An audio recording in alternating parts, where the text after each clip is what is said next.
Are you okay with tweeting out Hermit? I asked Felicia to do it because I don't have access to the Twitter. Something we should sort out. That's right. You do the stuff in Discord.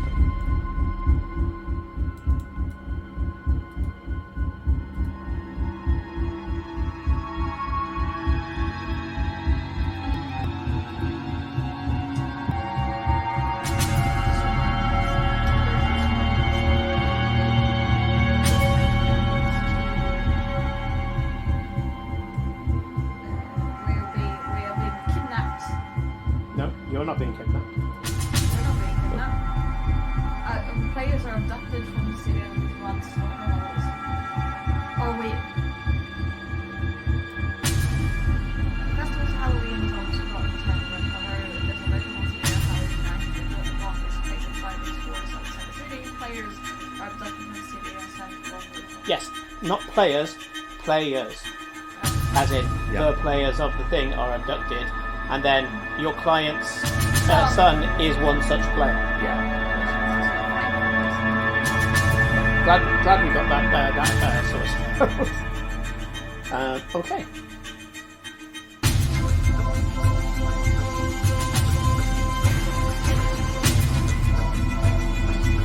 There's a lot of information to write into a single tweet. I don't think I mentioned players.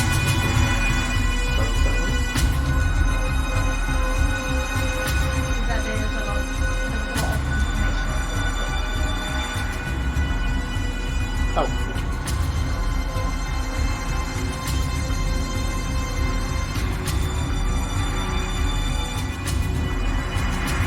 Funhouse, thankfully, is not going to be as long and have as many hazards because there's only two of you and there's only so much two of you can do. So, we will see. Right. That's done, that's done, that's done. That's done in the Discord.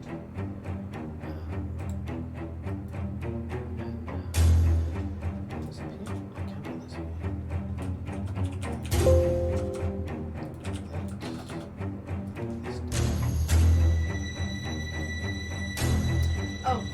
They can hear us at the moment, Simon. Yeah, it's a problem for. It has been a problem for the other one shots as well. That's really strange because it's not a source. See, I've got starting soon in the browser. I mean, I can stop it. I can do this.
And I've just realised that's not going to work. Hang on a sec.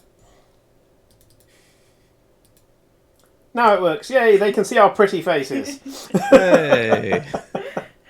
Hello everybody and welcome to Chaotic Neutral Games after a nearly 2-month hiatus of real life and illness and all sorts of other things. It's been a case of community first, but we've come back and we've come back strong with one of our, what is now a tradition, Halloweek. And what a Halloweek it's been so far. We have had some amazing DMs bringing out some fantastic games, fantastic storylines, an introduction to new and fantastic systems, and the players have also upped their game by coming in, being fun, and adding to it. And now you're stuck with me. So, hello everybody, welcome. It's Friday, and we're going to be trying some Cyberpunk. Now, for those of you who are in the community, you'll know that I have been playing with some Cyberpunk ideas for some time now. Thank you to Invis, who followed us 5 hours ago and is probably not here. We've tried a few different systems. I'm still a big fan of the Genesis Shadow of the Beanstalk system. Big fan of Genesis in general. We've used that to good effect. We tried some Carbon 2185, which was an independently made game that uses the D&D, basically. Everything is based on D&D. And other than a few bits of trying to get the economics to work in there, which is something a DM doesn't really want to have to deal with, it seemed to work a bit. But now we're going with an iconic game, a game which I was introduced to by Mage Dave when I first started, and he introduced it to me by saying, "Hey, this is Cyberpunk 2020. Take a look." So we had a look at it all. And what year was this? This was, I think it was after 2020, but it was still, we just went with it. Or was it 2077? It might have been, no, now it's 2077. So it was Cyberpunk 2020. And I started reading through it and I was like, okay, system seems fairly simple. You know, it's actually very, just roll and get on with it kind of system. He said, that's just how to play the game. He said, then, of course, there's all the things you can buy in the game. And I went, oh, wow, do they have their own economy? And he tipped out the biggest box I've ever seen, what is full of basically guns and ammo magazines. And I was there like, oh, because, people like, especially with the Cyberpunk, it's all about the toys. It's about getting the toys. With the success of Cyberpunk 2077 and the game coming up, coming out, they decided to bring out Cyberpunk Red. And, of course, I supported it, because who wouldn't? And on the Al Talazorian website, our Talazorian website, they actually gave guides on how to convert Dave's ridiculous stash of Cyberpunk guns and ammo magazines into this system. So it's something that I may be using in future, and I know you can still get a lot of those things online as well. So the old ones online. So we're going to give it a shot.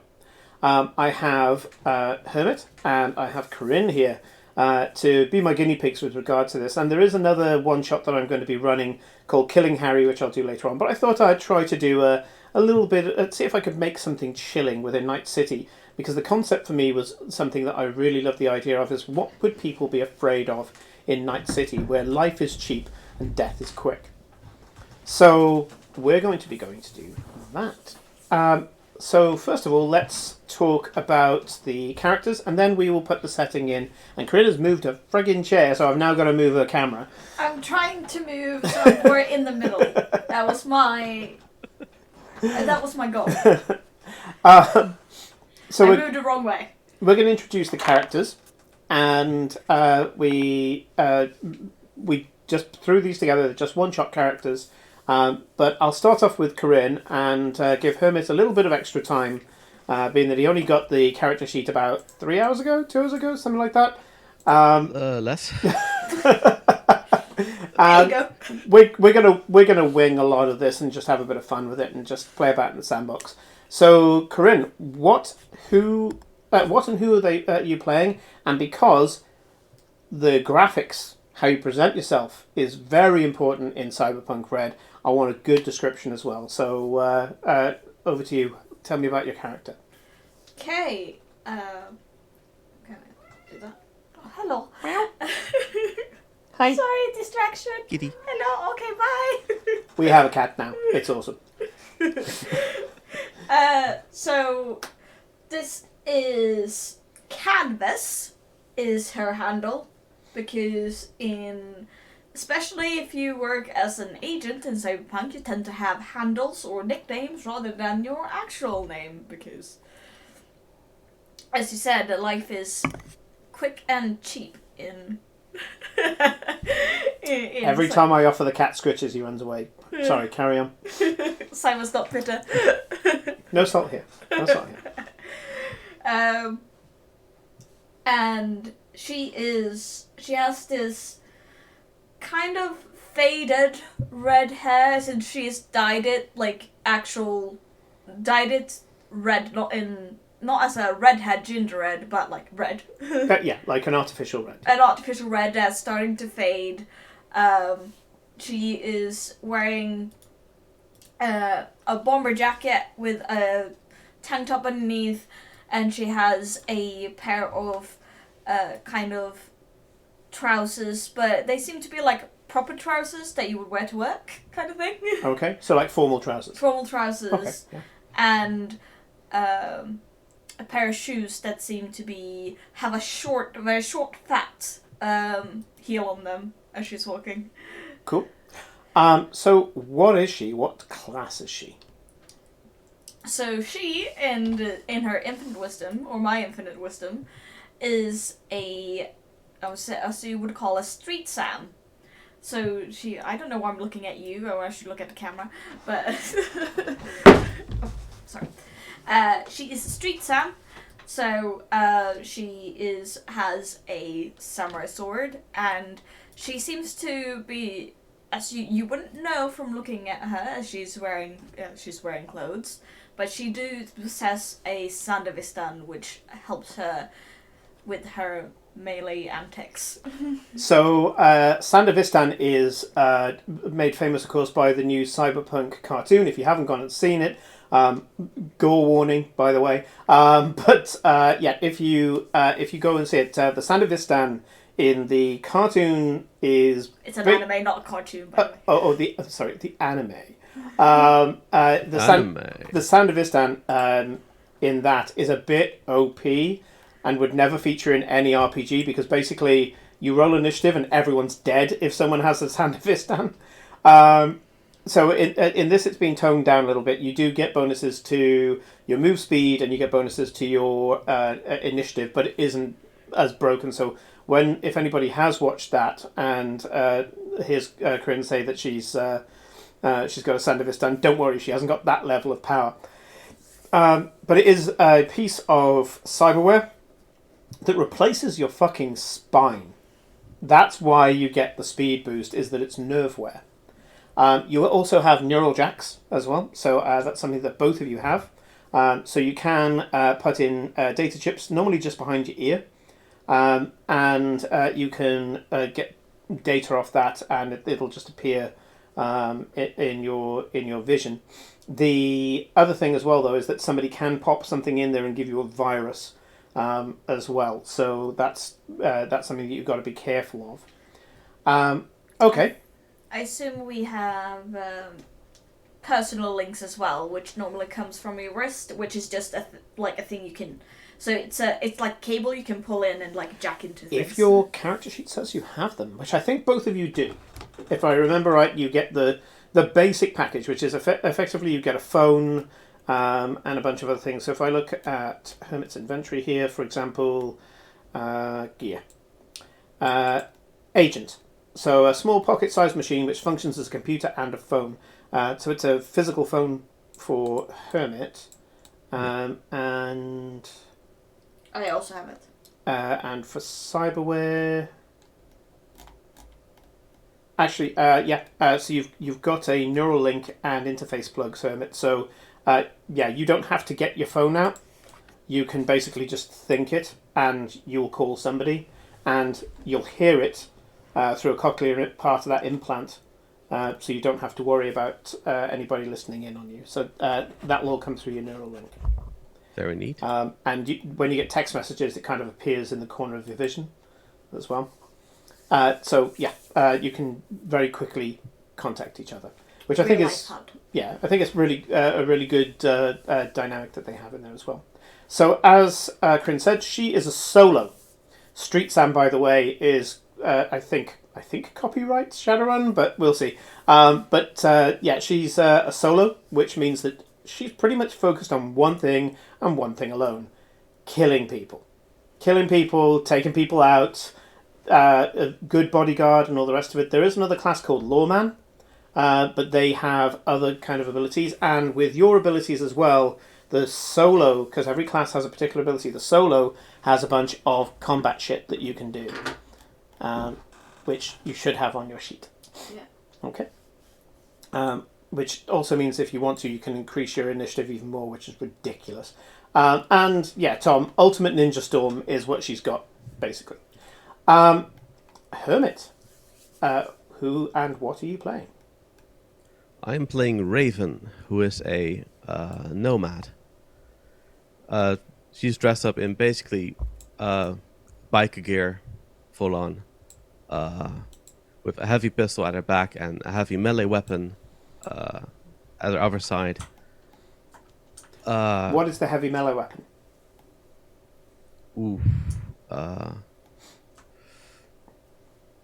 What are heavy melee weapons in Cyberpunk? Heavy melee weapon is everything that is under very heavy melee weapon. So unless a pretty boy in Final Fantasy would be holding it, anything smaller than that, you're fine. Okay. It could be anything. Sledgehammer. It could be. My favorite is torque wrench. It can be a baseball bat. You can go for a kind of baseball bat that you've named on the side, or anything along those lines. Or it could just be a good, honest to God, lead pipe.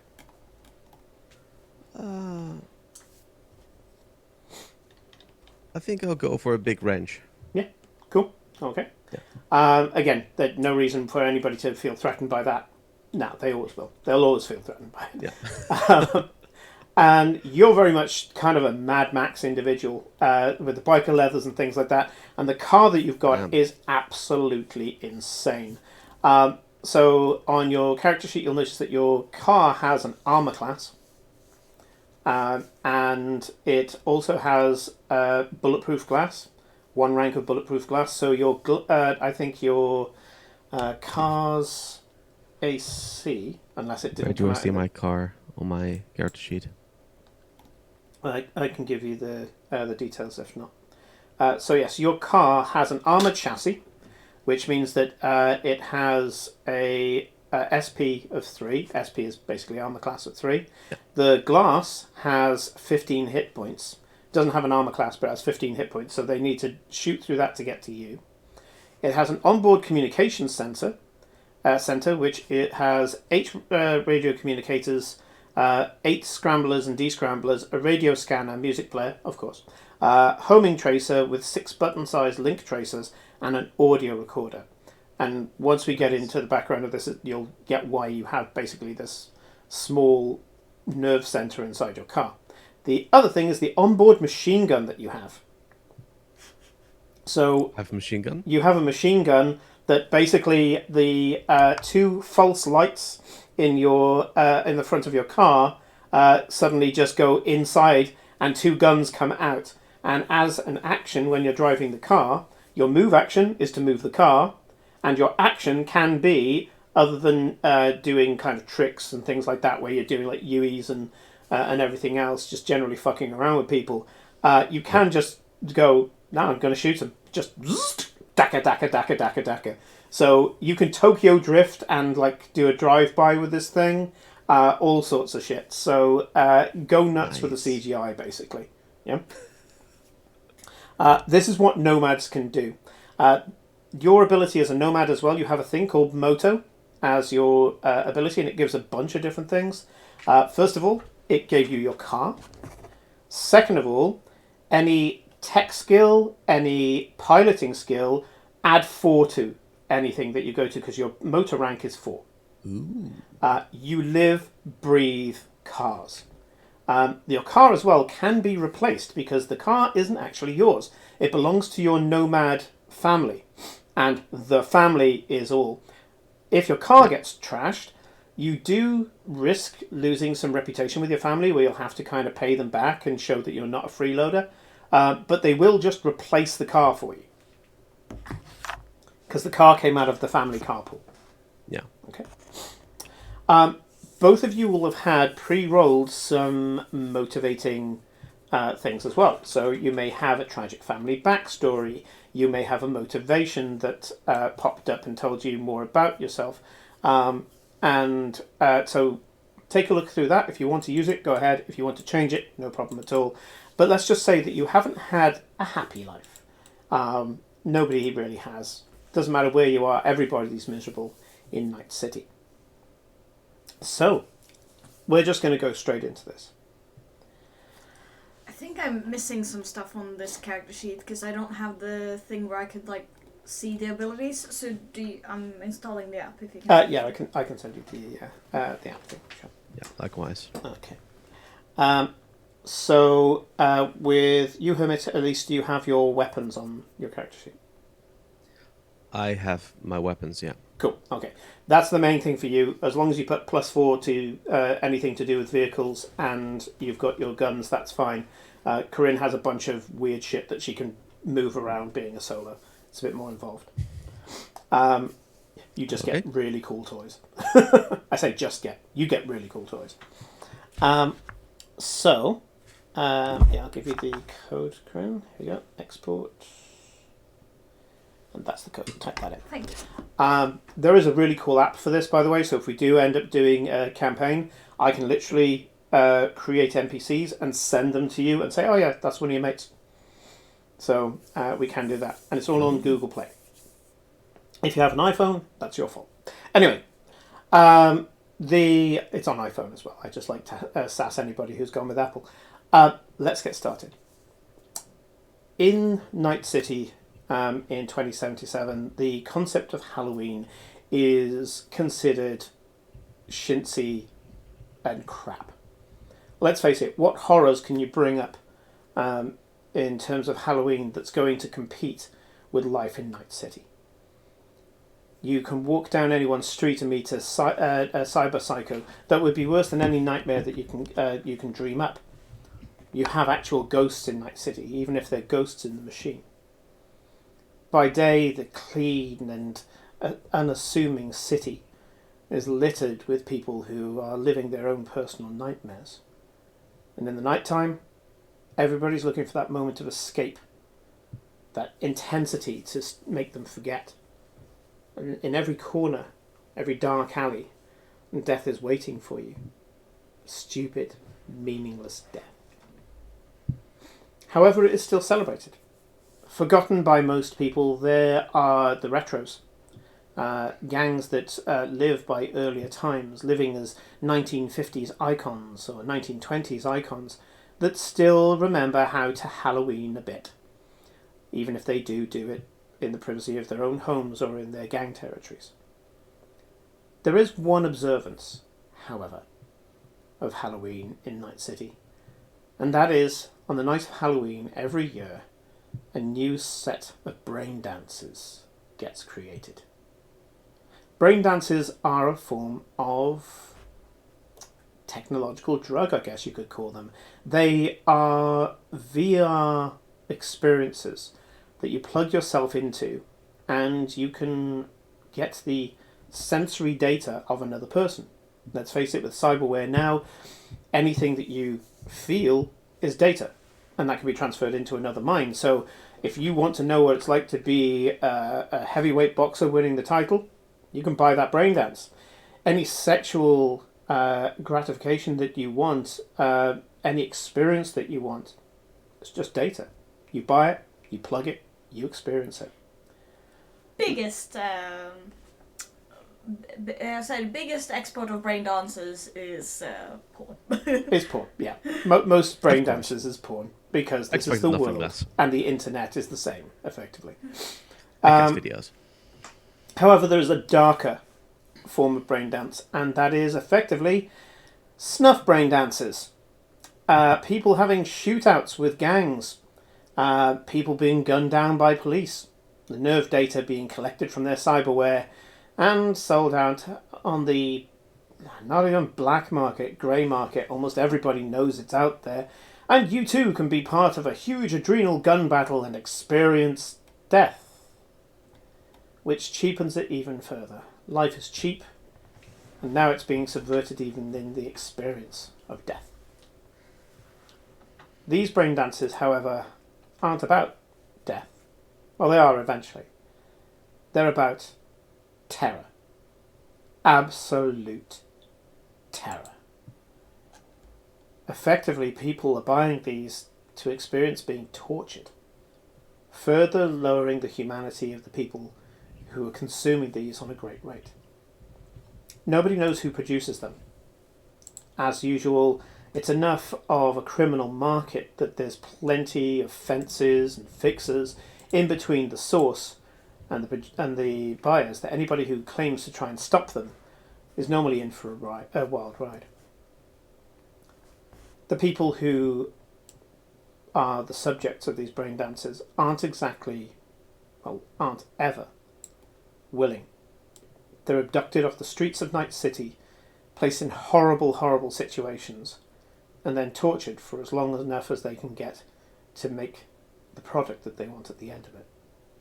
Life is cheap, and apparently torture is viable. It's a tough world, and it requires tough people.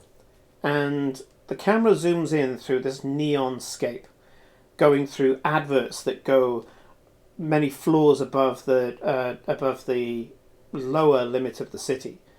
Skyscrapers that are just non-stop flickering images to be able to show dominance more than actually sell the product. The camera dives down the length of the skyscraper, and the smaller building starts to enclose in, getting smaller and smaller and tighter until you get to a small street, just part of the grid that's in the middle of Night City.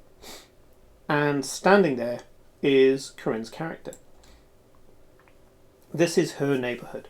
She's not the ruler of the neighbourhood, of course, but she's in good with the local gangs. Most people know what happens if they go anywhere near her with any shit. Normally bits of them start flying off into the gutter. And so she's just sat there, stood there, bathed in the neon light, standing on a street corner. Nobody would consider her to be standing on the street corner soliciting. There are plenty that do, but there's that look.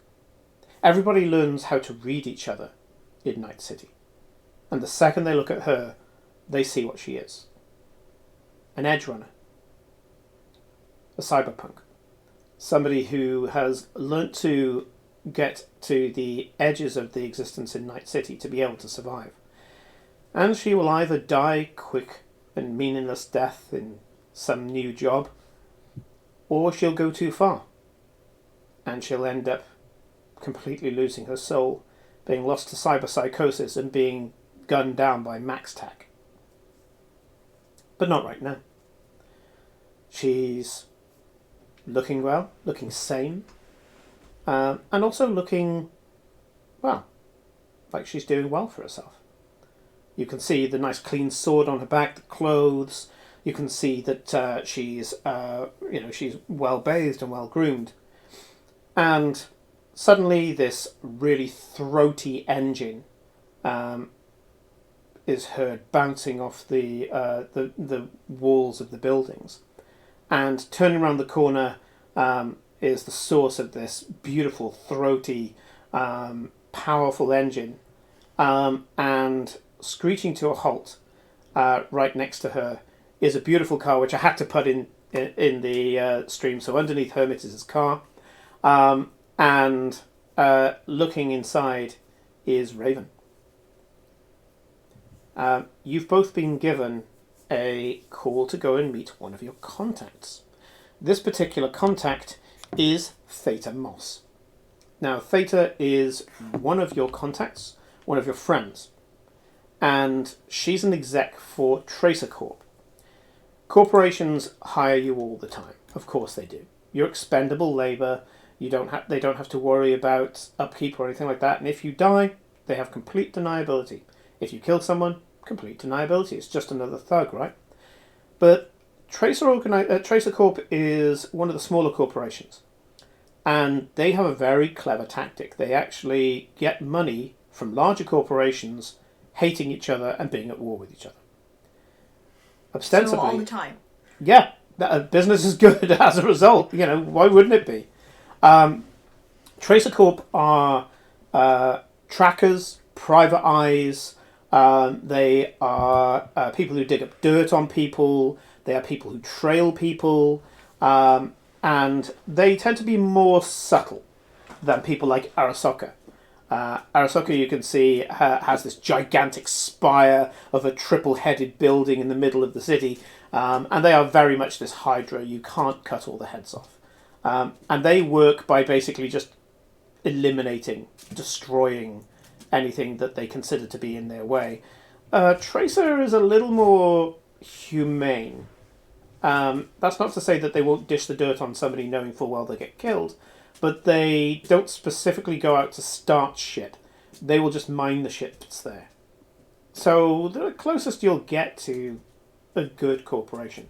They've always treated you well, because obviously their business model requires on having good professional edge runners to be able to work for them. And so they will try to help you out to the best of their ability if they think that you're going to be useful in future.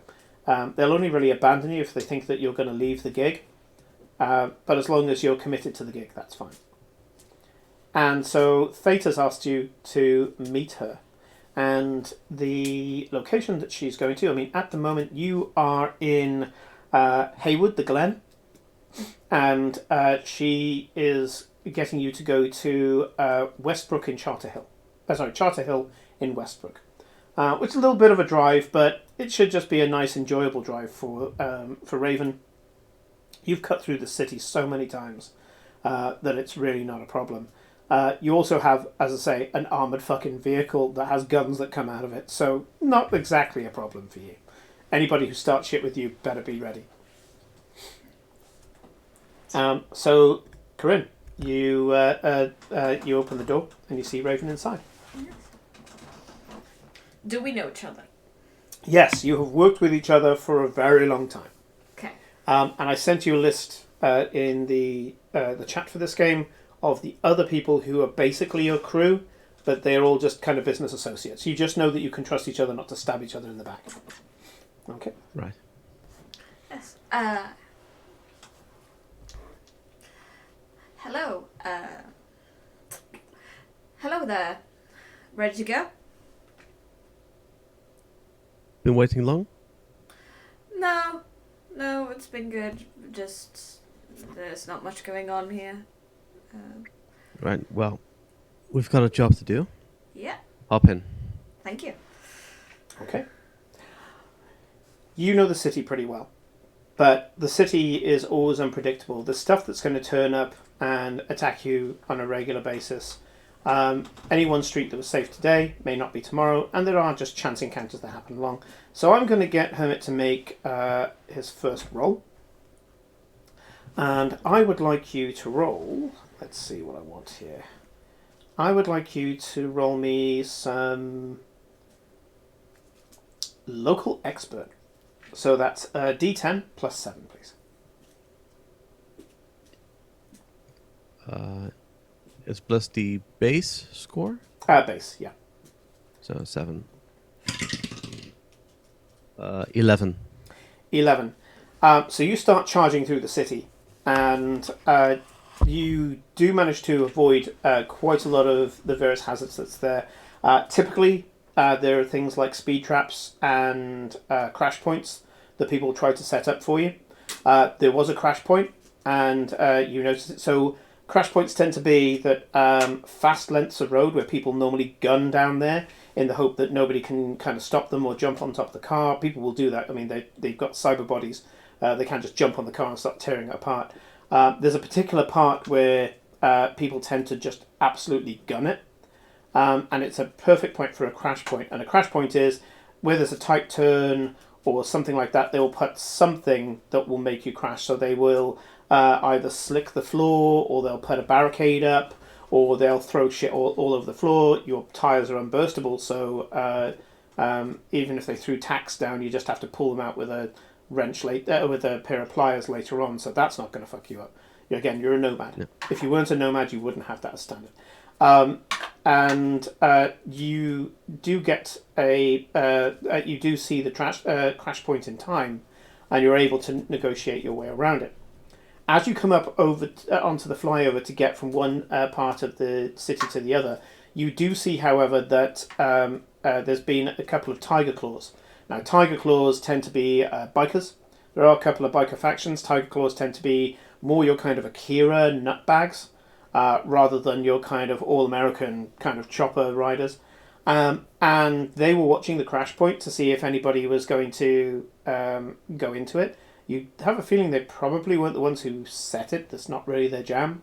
You're using it for scavenging. Yeah, basically they were trying to see if anyone had been kind of trashed up by the crash point but still kept going, so they could find like easy prey.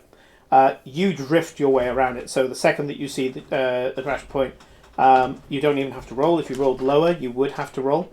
For you, it's an easy maneuver. Again, Nomad at this point doesn't have to roll. Somebody else would have to. And even on a base level, you just coast your way around this thing. As you do so, you go onto the ramp, go onto the flyover, and I'm going to roll for them to see if they fancy their chances against you. Now, I'm going to get them to do local expert as well, because if they recognize you, they'll know to leave you the fuck alone. So it's them failing that will get them to attack you. Okay. So what happens is this. You go up, you start tearing ahead in this fucking muscle car. The two tiger claws start charging up behind you, and you're just like, oh, fuck's sake, kind of thing. You watch as the lights on this bike get closer and closer and closer and closer. And they get to around about 20 meters of you, and you're ready to kind of try to do like maybe a brake check so the fuckers go into the back of you or something like that. Again, your car can take it; it'll obliterate them. You notice that just as you're there, kind of trying to suss out your options. You know, do you want to drift and shoot? Do you want to just tap the brake and fuck them up and all the rest of it? They suddenly seem to recognize you. Because they're both behind you like this. One is right behind you, and the other one comes forward to kind of come alongside and maybe try to shoot the driver. He catches like a glimpse of you, like an off-angle thing of you, and he does this and starts winding his hand as if to say, "Get the fuck out of here!" Hits the brake, and suddenly you go ahead, and they become a spot on the horizon. Your reputation has saved you in this case. Okay. Nice. Save them, rather. Oh, well, save them, yeah, let's face it, yeah. Although Saved saying us that, they a had minor inconvenience. Yeah, I mean, it means you don't have bullet holes in your windows when you get there. You go to Tracer Corp without any other problems. This was just an opportunist thing. Everyone's preying on everybody else, and they just saw the fact that you were not worth the effort. Not worth the effort and possibly their death. You get to Tracer Corp. You have been given your car's ID chip has been given permission to go into the under building parking, which is great. And so these doors open up. A pair of guards kind of just scan you, kind of disconcertingly. Their scanners are on the end of their guns, so they kind of do that over your car. You've seen this before. You're chill with it, and also bulletproof glass. Yeah, you give them a little salute, they scan the car, and they just go like that, and you go straight in. Once you're inside this fairly controlled environment, you can take a moment to take a breather. One thing that the corporations have is a form of safety. Of course, there is the possibility that if you're a liability, you'll come in here and find yourself surrounded by guards, completely outnumbered and shot to shit. But you've got a pretty good rapport with these guys, so coming in here doesn't seem to be a problem. You leave the car. and go into the executive lift. The executive lift asks you who you're seeing, and you say that you want to speak to Theta, and the lift suddenly shoots up to the appropriate floor. The doors open, and you know your way to Theta's office. As you get ushered in by some undersecretary into Theta's office, Theta is not that high up in the corporation. She is just an exec. She gets given stuff that she needs to make happen, and she makes it happen. That's her life. As you walk in, you see her. So Theta is an Asian woman in her mid-20s, and when I say Asian, she's Indian, and she very striking, very beautiful. If she has any cyberware, it's very hard for you to tell. Yeah, she does have a couple of things behind her ear that you can see, but if she has any other cyberware in her body, it's almost impossible to see. You don't see any seams. Whereas, Karin, for example, has seams on her body where she's had to have everything kind of fused back together and the skin fused back together after putting all her tech in. Theta doesn't have any of that. She also has a look of fierce femininity about her. So she's got this perfect long black hair that goes down to just above her arse.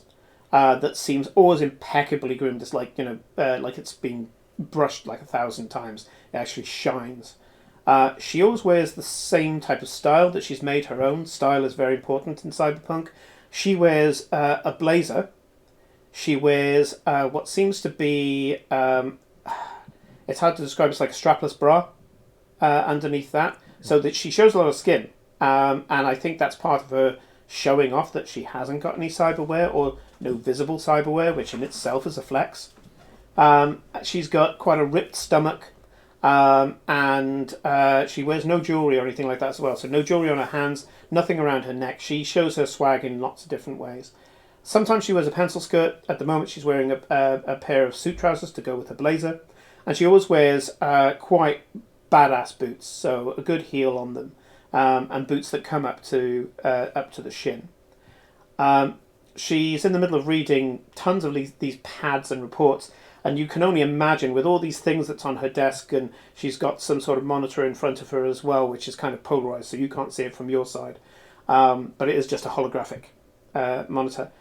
What must be going on in her eyes, because you're sure she's got other shit going on around, must just be this wealth of information that's constantly pouring into her brain.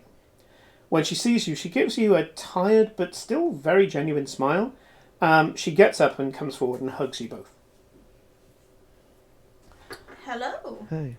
Thank you for coming. Are you well? How's things going? We haven't been able to catch up in so long. Things are going as well as they can in Night City. We're still alive and we're still able to take jobs. I count that as a win. It's all we can really hope for, isn't it? There are times when I wish I had the freedom to be outside, and then I see some of the stuff that happens outside, and, well, it may be dangerous in here, but at least it's a danger that I'm aware of, and at least a danger that I'm able to deal with. Please, take a seat, and I'll get some refreshments. She gets out, basically liquor cabinet type stuff, because there's no bullshit around here, and she's got some various nibbles and things like that is considered to be very high class, and she's deliberately trying to treat you here.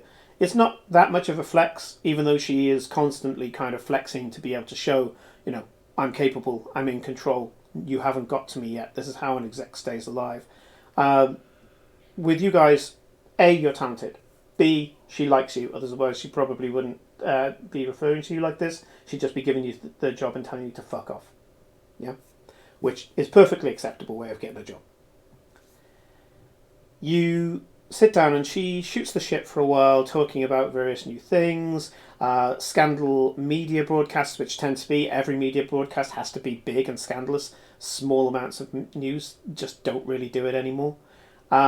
She talks about the latest Rocker Boy antics, and she does refer to one of the Rocker Boys that you are aware of, She tells you how she's managed to bail out Choke. So Choke Banger is one of your friends. They. Friends. Yes, really a friend. He's always come through for you. He seems to be almost uncontrollable from the outside. The description I put down here is a rabble-rousing punk singer known to rack up huge property destruction and hospital bills. He doesn't seem to have trashed any of your shit or you, so he seems to like you, and you've known him for a bit now. Before he hit his stardom, and she starts telling you about the latest court case that she's had to deal with. To get Choke out of trouble again. In this particular case, he did a fundraiser. Why they got this punk singer to a fundraiser? Well, I'll tell you that. The point is, he's at the top of the charts at the moment in a particular set of charts. So they basically went, he's popular, we're getting him, we can deal with him. And he proceeded to trash a 1.3 million Eddie, because it's Eurodollar in this game, so Eddies.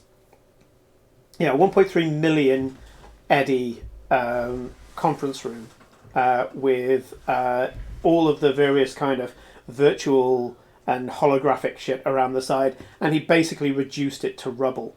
Him and the large amount of fanboys that he got to storm the event, which was not part of his contract, so he hasn't been paid, but he considered that it was better for his publicity to not take the money and just fuck with this corporation. So he probably has a mark on his head right now, but that's kind of normal for Choke.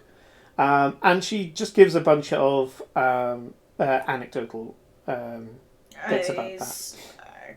Honestly, next time, just leave him to sort it out himself. But then we'll have to get a new idiot. He is very good at being an idiot.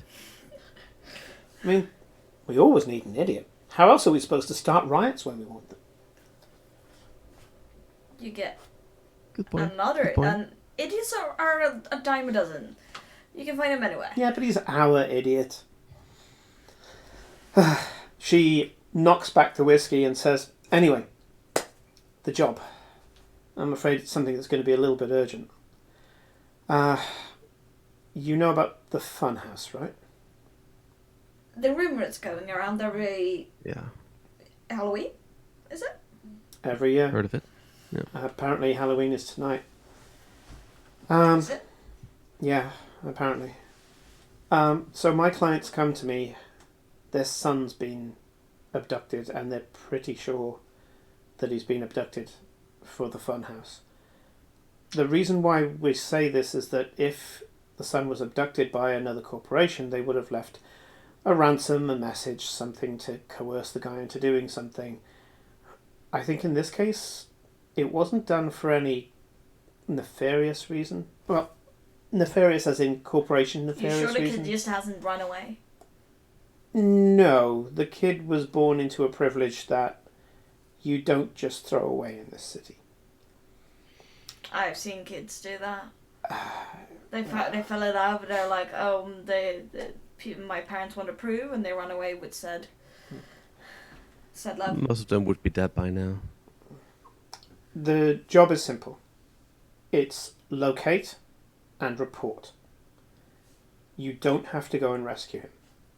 Okay? Fair enough. Once you've located him, you can call me. I'll send in the troops. We'll IFF you to friendly, don't worry. And all you have to do is keep a track of him until the troops arrive and tell them where he is. These guys have cyber psychos, all sorts of street shit. They would outgun you very, very easily. So I don't expect you to go in. The caveat to that, of course, is if you think the kid's about to die and you find the opportunity that you can get him, then I could probably swing a greater reward for you. So locate and report is 1,000 eddies each. Okay, so pretty good for a single night. If you do need to play a hero, and I am not in any way recommending that you do, then I'll see what I can swing. Okay? I don't know what that reward would be, but if you don't want to be a hero, don't be a hero. Okay? The problem is, the Funhouse moves every year. It's normally either in the northern Badlands or the southern Badlands. We don't know where it is, and I need you to basically just go out into the city and find out. You're not stupid. You know the second that you start looking for them, they can catch wind of it, and these guys are experts in abducting people. Look after each other, watch each other's back, never go anywhere alone, even you. And Karin pointedly looks at you. Even you could be subverted by these guys. They are an organisation, after all. Be subtle and find out what's going on. Okay? The only thing I can tell you is that there are pre-orders going out for the whole collection of the Funhouse tonight. By the looks of it, they have abducted about 7 people, and that's probably not going to be the end of it. They're probably leaving a few till last. Maybe the ones that got abducted first have got the more elaborate setups. There's... How long ago was the kid abducted? About 2 hours ago. Do you know if he was an early abduction or not? No, because it's today. He was probably one of the late ones. The first abduction was about 4 days ago. The first one that we know about, at least. Some nobody in a back street could have been abducted and nobody would have known. The first reported one, well... If it was only 2 hours ago, how did it know they actually adopted and not just banging a hooker somewhere? Because of this. And she switches on a screen and a lot of telemetry data comes up, and neither of you are techs or hackers. So she has to explain to you that this kid had a lot of trackware in his cyberware.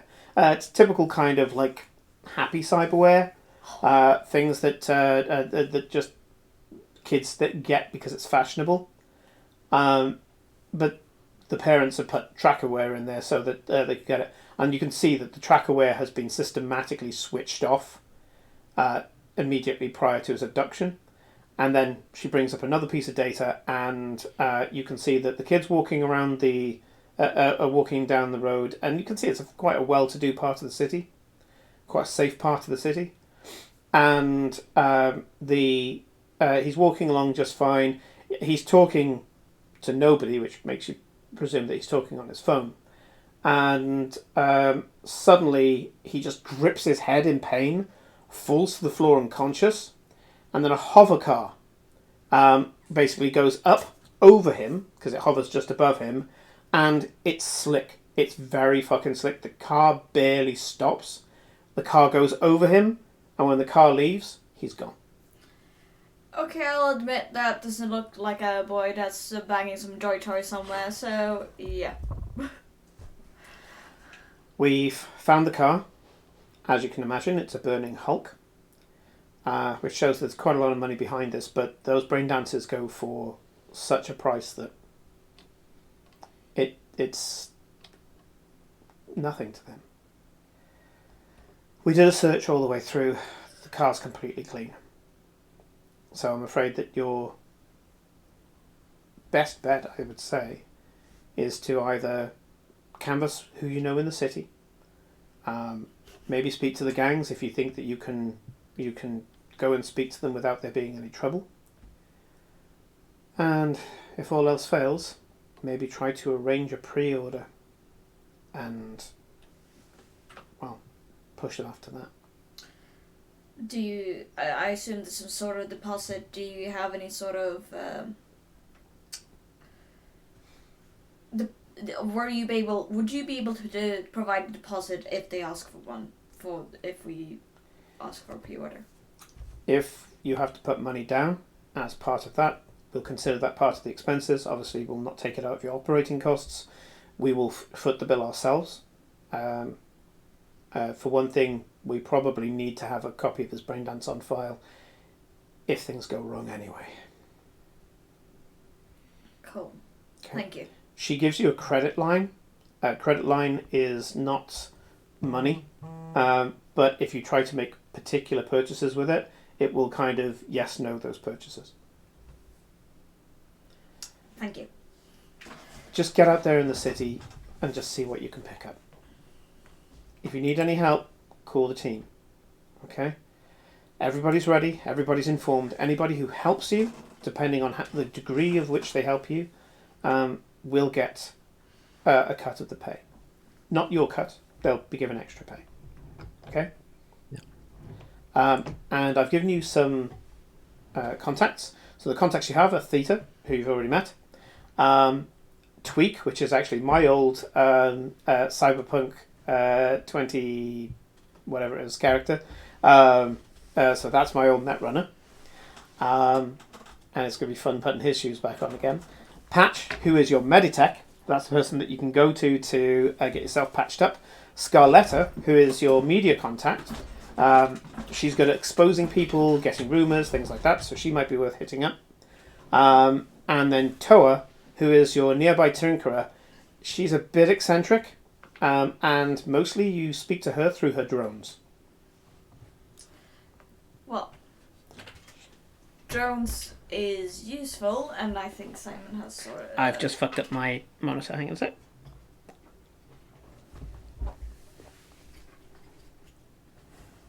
You can see like half of us.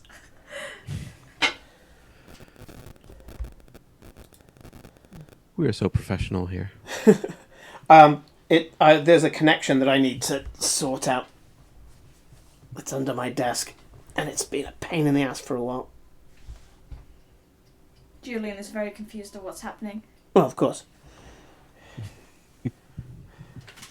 Hope you're paying attention. You're in the next game. Yeah, there we go. Oh God, why is this not working? Hang on a sec. Oh.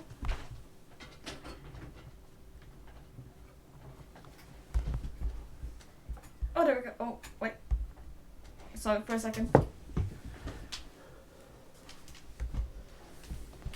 you want to check? Well, no, it was my foot that did it. Hang on a sec.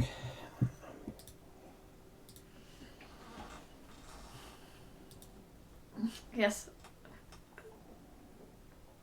The cabs. Like you see, like half of like under my face, and you can see like half of Hermit's like upper face, and the half of Simon's upper face. Oh, the camera's misaligned again. Yep. Yeah. I'm trying to get it to work now. Well, people should know that if you come to a CNG stream. Oh yeah, technical difficulties are part of the... Part of the experience. Yep. Wait, get in there, you bastard. There we go. I need to sort that out. Right.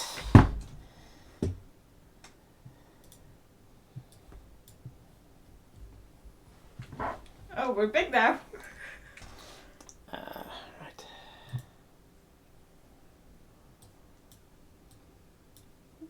What's going on? OBS is having a moment. Hello. Why? Why you do this?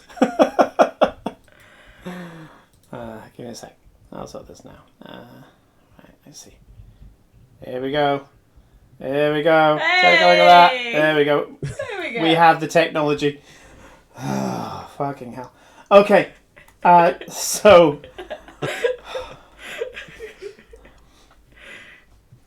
Getting back into it. She says that her comlink is always open for you and sets you on your way. So this is where we go into... That's it. That's the setup done. What would you like to do? Well, Raven, where do you think we should go? We need some way to locate them without them knowing We are locating them. My initial thought was if we could send some drones to the two areas that could possibly find out the location the quickest, but that if the drones are not cloaked, then that would be obviously that someone's looking at them, and that will alert them. Hermit, do me a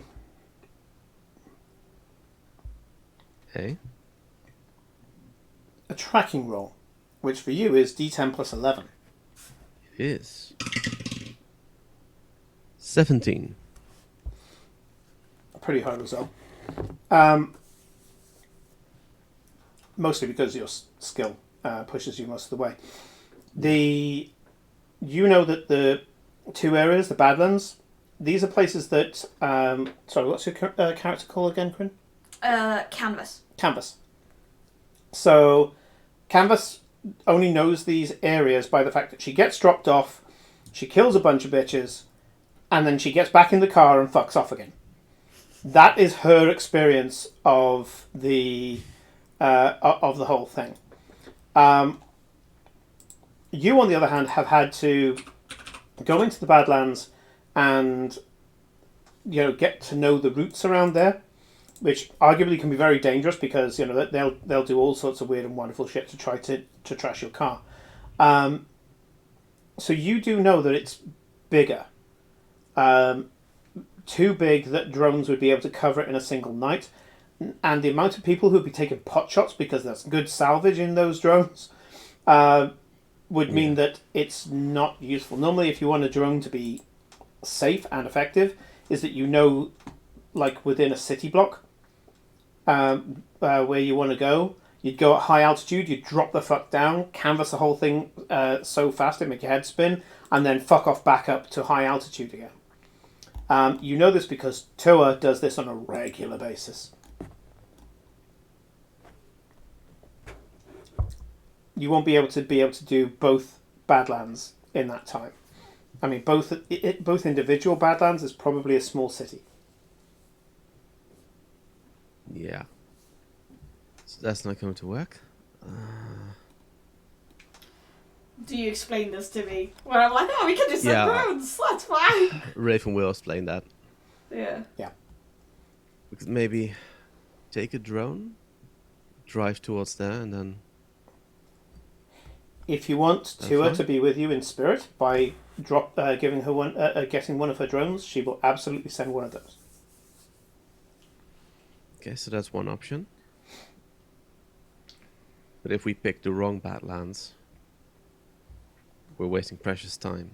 At the very least, getting north or south would be a good start. Yeah. Yeah.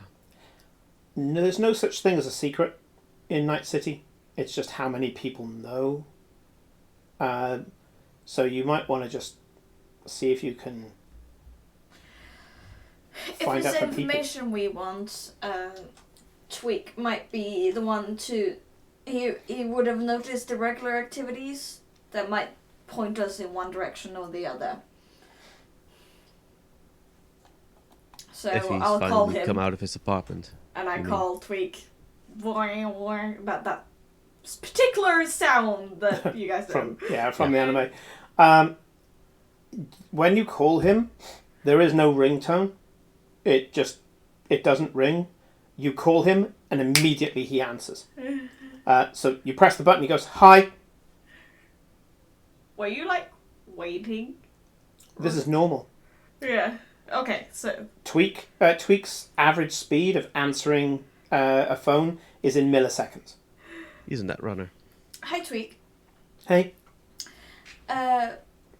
We've just got a job that relies on us locating the Funhouse. I assume you know what it is. Holy shit, yeah, I know what it is. Yeah. Incidentally, now that you're talking to Tweak, you know that he's hooked up right now and you're hearing his voice through the net. The reason why you know this is that you understand him. Yeah. If he's not hooked in, he would have a very different way of talking. Yes. would you have any information if it's in North or South Badlands this year? I got nothing. But I mean, we can find out. That's what we do, right? Sure. So I guess I could probably see if I could extrapolate all the offers for pre-orders and see if I can trace them back. They're going to be bouncing off relays all over the city, but I could probably see if I could go and trace them back if you want, and see maybe where all of those are. Maybe if there's more people in the north of the city, maybe that's where everybody is. I doubt I'd be able to follow it back to source. They're too clever. I just need to know north or south, buddy. If you can get this done for us, there is a cut in it for you from the Yeah, sure. I finished. Oh, okay. So north or south, buddy? Inconclusive, I'm afraid, but I do have where the largest sellers are. That could probably help you. They're probably more connected. Yeah, sure. Where are they? I've already downloaded the information into your agent. Cool. Thank you. No problem. By the way, I just run a diagnostic on your car. Everything's going well. Both of your agents are going well as well. I put some extra cyberware into some extra security wear in as well, just in case somebody tries to hack you, because somebody's probably going to try and hack you. Yeah. Thank you, if Tweak. you keep an eye on us while we're not on the line, that'd be useful. And Sure. Would you like me to install some ice into your phones? yeah, and I just did it. Okay, cool. Thank you. If you keep an eye on us, and if we run into any other runners, I trust you to take care of them. Sure, no problem. Do you want me to monitor you? Yes. Sure, no problem. Might as well. Do you want me to get the visual telemetry from your car, Raven? You know what? Might as well. I'm connected. Cool. We'll talk later. Sure, no problem. Send me a message. And it switches off the second he says message. Tweak is currently running at computer speeds, if you haven't noticed. Yeah. He has to deliberately slow himself down to be able to talk to you meatbags. Yes, because how many net turns are there before a meat turn? It's like 3? 3. Yeah. He is going at the very least 3 times faster than you are. If his deck's that good, he's going up to 7 times faster than you are. Without all of those things like needing to deal with lungs to speak. Always fun. I don't know if I prefer Tweak when he's like off the net or in the net. It's both. In the net, you would prefer. He has trouble putting sentences together, and he has trouble moving so slowly in the real world. And he's called Tweak largely because the sheer amount of brain damage he's had. Okay. You now have 3 locations where you can go and speak face to face with a dealer. They're probably not the safest of places. But I will tell you that I've made most of the threats in this adventure doable by 2 people. Saying that, if you do anything stupid, you will probably die. As we should. I mean, we can pose as buyers. Hopefully they won't accept. They won't ask for a deposit, or we go in. Pose as buyers, get a loan with said one of the people there, and get the information. Okay. Sure. There are 3 choices that you can make, and you do have the. I've just realised that my glass is near the mic. Let's not do that. You have 3 choices of dealers. You've got Chen, who is an older man, and you do know about him. He's incredibly wily. He is very hard to pull one past. You don't live as long as he does in Night City without being an absolute arsehole. He is very good at reading people, very cagey, very hard to get anything past.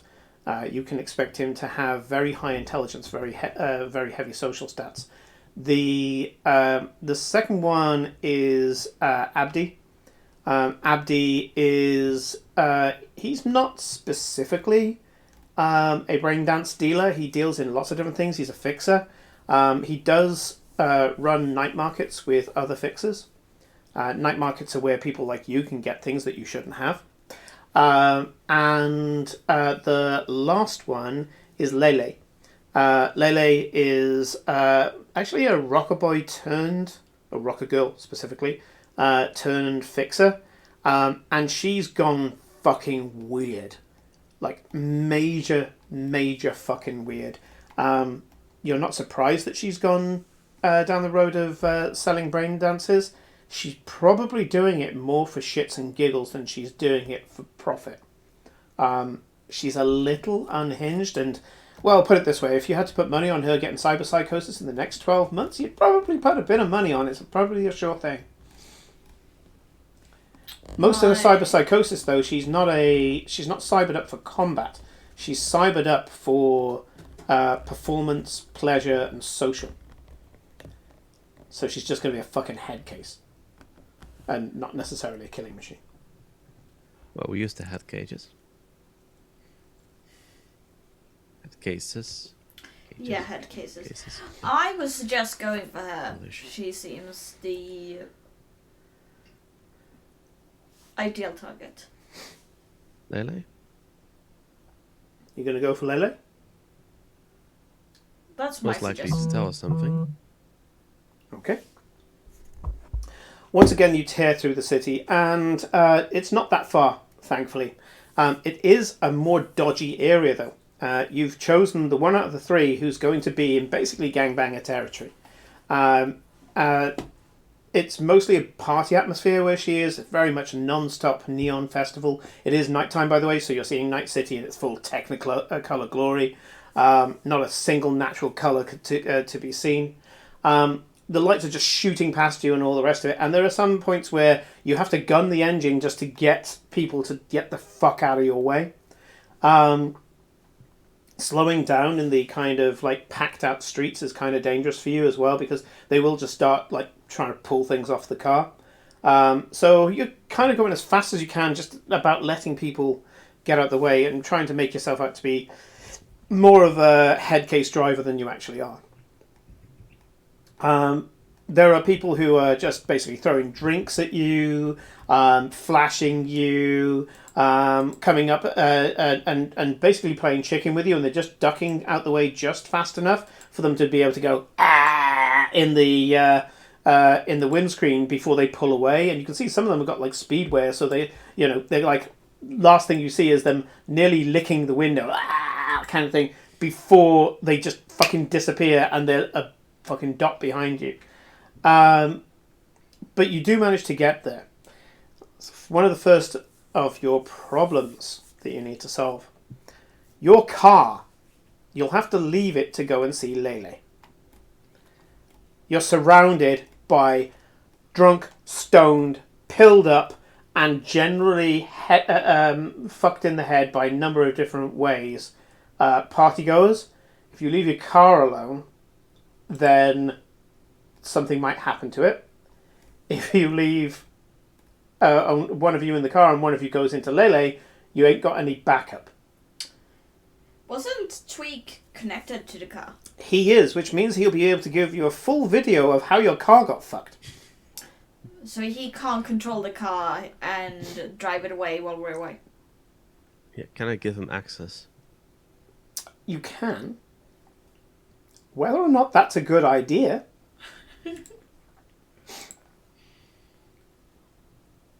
How is Tweak with cars? Well, when he's hooked in, he would be good. I don't think he can take control of your car, though, because your car hasn't got any cyber steering. This isn't like Shadowrun where everything is powered by computers. If you want, though, I'm willing for us to effectively blow a story point. Story points don't really exist in Cyberpunk, but this is a one-shot, so you can declare that your communications center that I gave you, Hermit, is hooked into the controls of the car. Sure. Okay. there's an upside and a very obvious downside to this, and that is that other hackers can gain access to your car as well. Well, So we got Tweak for that. so you're going to contact Tweak and tell him to drive your car for a bit. Yeah. Protects the car mostly, also from other hackers. Okay. Just don't let Hi. it damage. Don't damage it. Hello.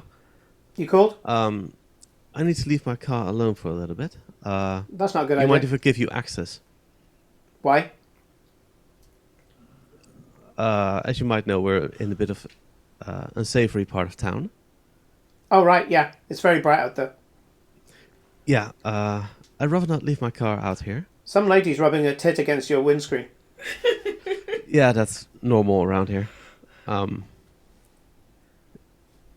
they're quite big. Anyway,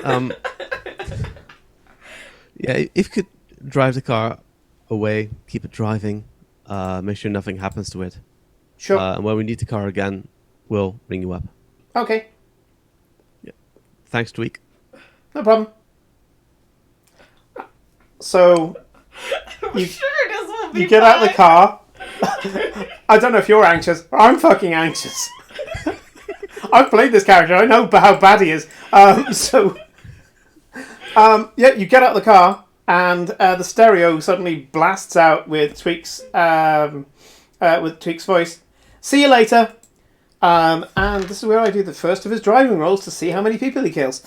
Oh no! Okay. He backs up in a way that's a little too fast. You know how fast it is for people to jump out the way, but for you to really look like you're not going to be out of the way. People are kind of like, hey, look, hey, and they're listening to this voice coming out of the stereo, and then with no signalling, no gunning of the engine to show he's about to move or anything like that, the car goes from absolutely still to going maybe about 40 miles an hour backwards and turning at the same time, so nobody can predict it. Thankfully, they do manage to get out of the way, and only minor injuries by some people who've just been basically punted by the back end of the car. Most people are just cheering and all the rest of it, and the car then wheel spins because he basically just goes, I need to be going at this speed. I shall set the car at 80 miles an hour, and like not kind of revving up. The car just goes from reverse at 40 miles an hour to forward at 100 miles an hour. There's a smell of burning rubber that makes you sick to your stomach when you're like, okay, I'm replacing those wheels when I get back. And then the car just lurches forward as it finally catches and gets purchase on the road. And the car is driving away, and the back end is kind of waggling a bit as he's micro-correcting in a really extreme way. There's no drift to this. There's no flow. When you got the wheel, there's flow. With him, he's just kind of like, 5 degrees left, 2 degrees right, 5 degrees left again. And the car is going like that. But it's responding to the decision making of a person who makes his decisions within a split second. You might get your car back. Well, that was a mistake. If you want to, we can call Tweak and tell him to just park it, like, not here.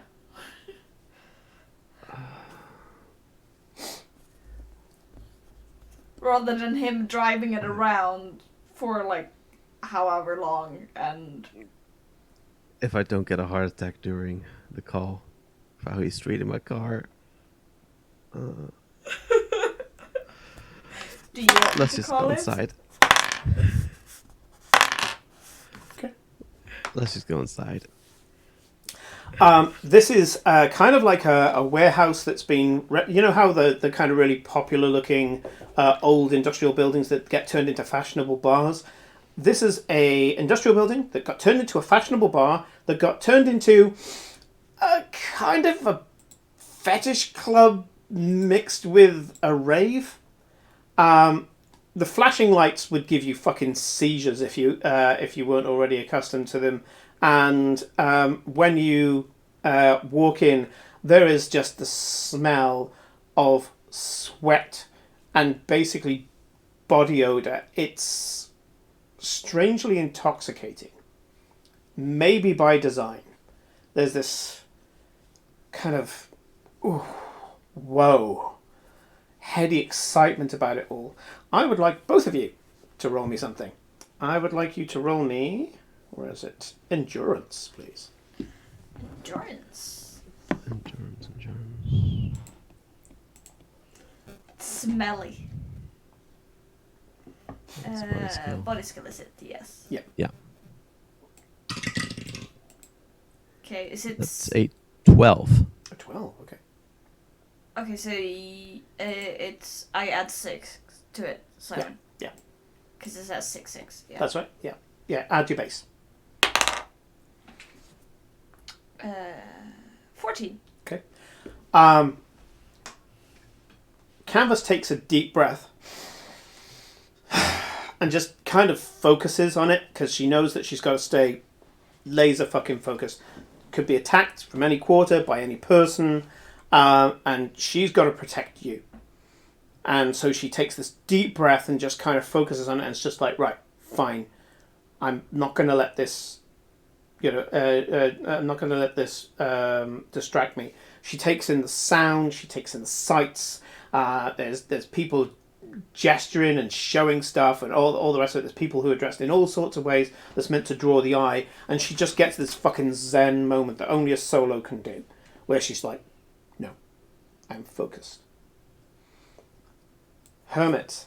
Unfortunately, Raven starts feeling a little good.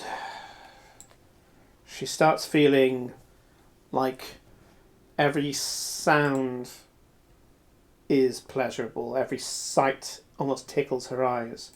A guy who is dressed like kind of like a Final Fantasy almost catboyish type of person, almost impossibly soft skin, but muscle to all fuck, brushes past your arm, and it feels like the best thing ever. It's like a massage. You are under a form of sensate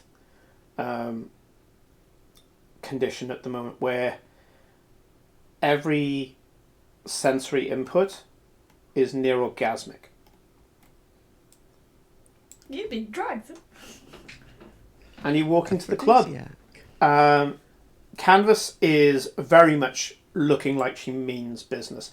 There are people who kind of bump up to her and stuff, but the second they meet eye contact with her, they back the fuck away. She's very clearly a cyberpunk. She's very clearly a merc, and they give her a wide berth. People who come up to Raven and end up kind of pressing up against her kind of see your reaction, and so there's a lot of personal space being violated. There are people coming up and just kind of like stroking the side of your face and other places as well, and you're as much as you are kind of pressing off and stuff like that, there's part of you that's kind of really fucking enjoying it in a way that's really disconnected. Your body's enjoying it, but your mind really isn't. And you're kind of, you're getting a little bit wigged out by the experience. Yeah. Can I rush forward to sort of grab Canvas' hand, sort of let her guide me through everything? Yeah. You feel the hardness of her hand, the muscles in her hand. And you can feel some of the cyberware underneath that she's got, just minor structural stuff. Damn, she feels good. You basically, Canvas, you pull Raven through the throng. At this point, Hermit, all that Raven can do is basically just kind of grit her teeth and just get through this situation. But you're distracted. You're distracted a lot. The whole of Cyberpunk is about sensory overload, information overload, just everything turned up to 11. And this place is not good for that. You eventually get to what is like a mezzanine floor, and it's the VIP area, and you know that this is Lele's place up there. There's some gorillas in suits. They're gigantic, clearly roided and cyberwared up bouncers. But when they see you come in canvas, they can see that you're not the usual type of gangbangers. And so they're not ready to like push you away and disregard you. And they go, business? Business. What kind of business? We've heard... Now, let's see. Who's the best at talking before I start here? Because I don't know actually my talking stats. Because Simon's probably going to make me roll. Where is that? And I can't help her because I am having a sensory overload. Yes.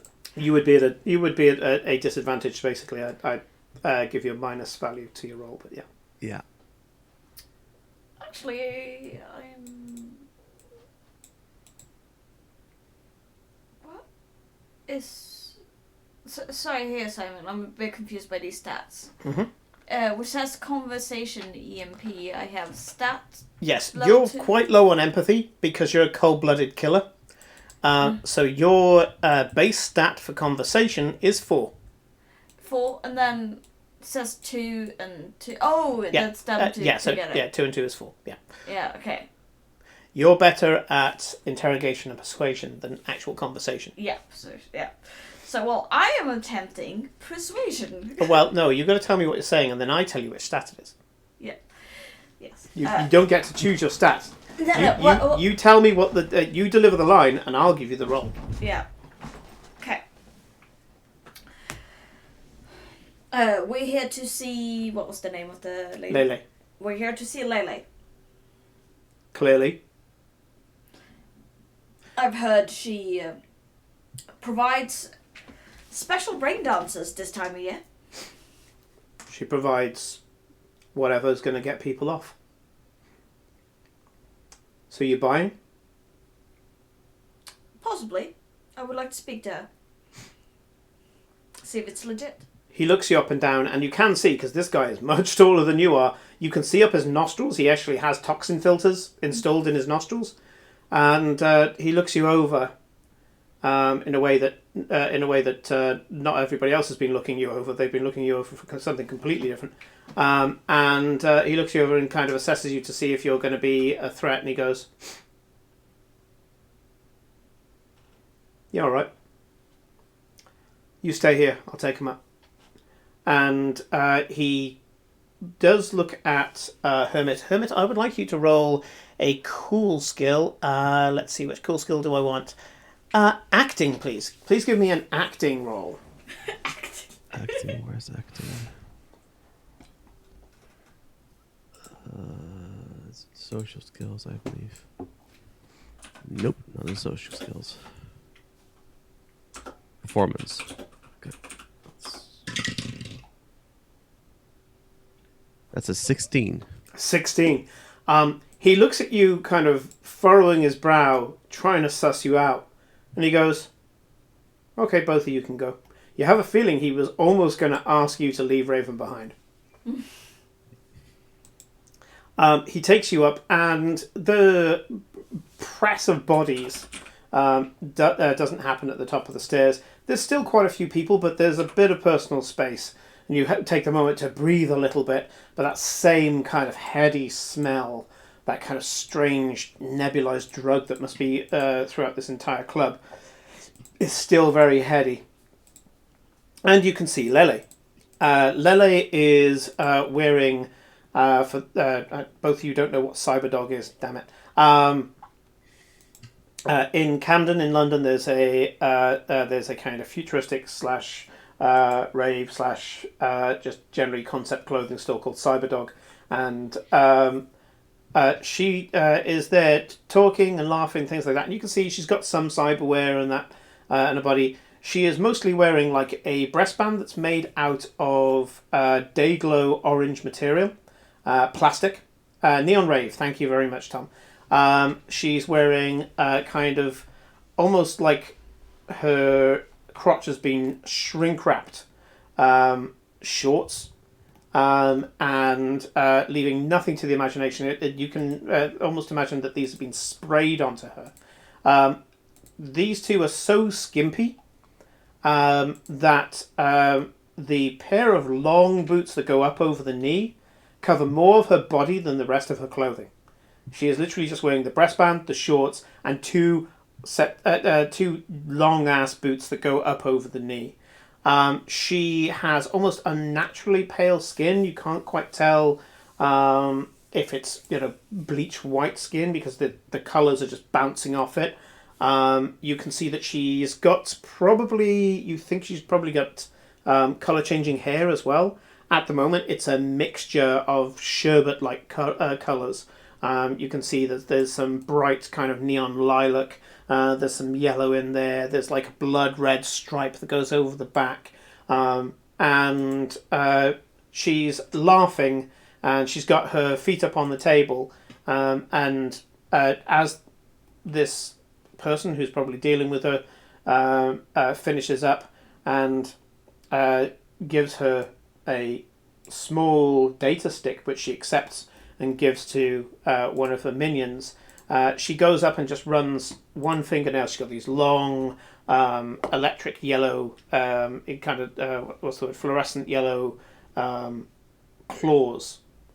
She runs one down his nose like that, and the guy shudders when she does it, and she goes and gives him like a tiny little kind of bye wave, and the guy kind of gets up awkwardly, seems to have trouble walking, and walks off. She catches you there and goes, and you can't hear of the boom, boom, boom of the music, and the bouncer says, "She wants to know who you are. Come on." When you get to her, there seems to be some sort of strange acoustic effect that when you sit in this tiny alcove with her, I'll say tiny alcove, it's probably the size of this room, the noise doesn't seem as bad, and the air seems, cooler, fresher somehow. But there's no barriers or anything like that. It's just this area seems to have just a weird bubble about it. And she goes, "And who are you?" We're potential customers. Well, everybody is. I've got something for everybody. Yes. Kind of look at Raven to see, because I have no idea. You're fucking tripping balls at the moment. Yeah, am I still tripping balls? With this Yeah. air? Yeah, I mean, the drug's in your system. The air seems different here, but the drug is definitely in your system. At which point I need to roll something. Can I try to breathe it out? Sort of breathing exercises to thin it out? You can do some heavy breathing if you want in front of Lele. That's probably not the best idea. Thought I maybe could do it conspicuously, but no, probably not.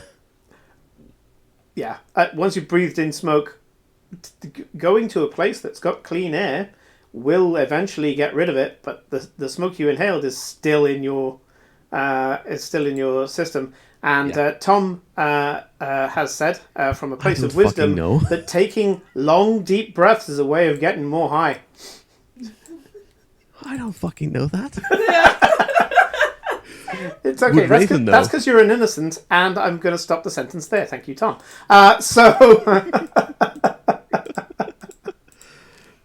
Would Raven know? That's the thing. Probably. Would Raven know? I've got your stats here. Would you know? Because as a player, I know hyperventilating does something, I think. It makes you giddy as all fuck and puts more oxygen in your blood. Yeah. I don't see anything here that means that you would know. Yeah, then I wouldn't know. Yeah. So yeah, you are just there, just trying to keep your shit together, and so Lele says, "What's your high?" Brain dances. You may as well say water. True. What type, darling? Don't be cagey with me.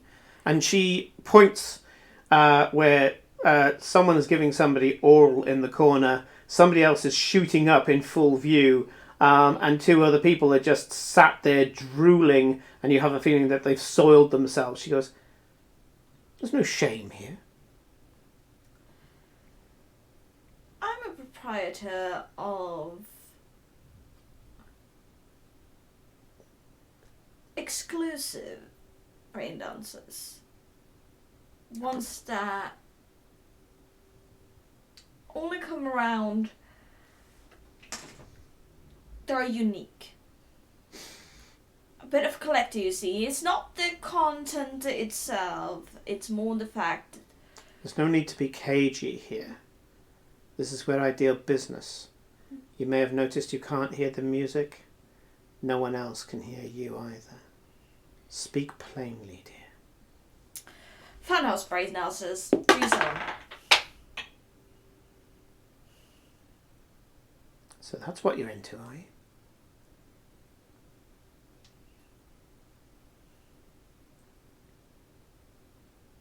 Blank.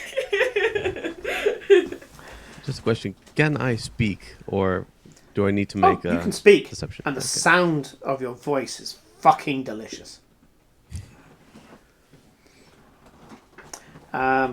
We like to live dangerously.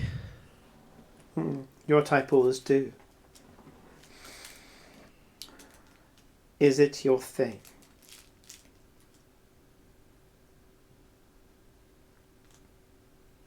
Did she ask me or? She's asked you both. She asked you before, and now she's asked Raven as well. What is our thing? Is it your thing? Again,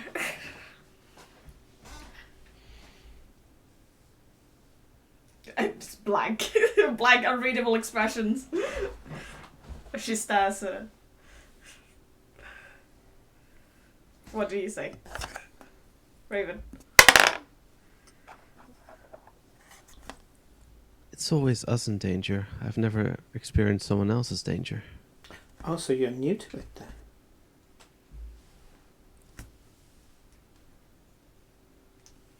Do this. Just this one. This niche.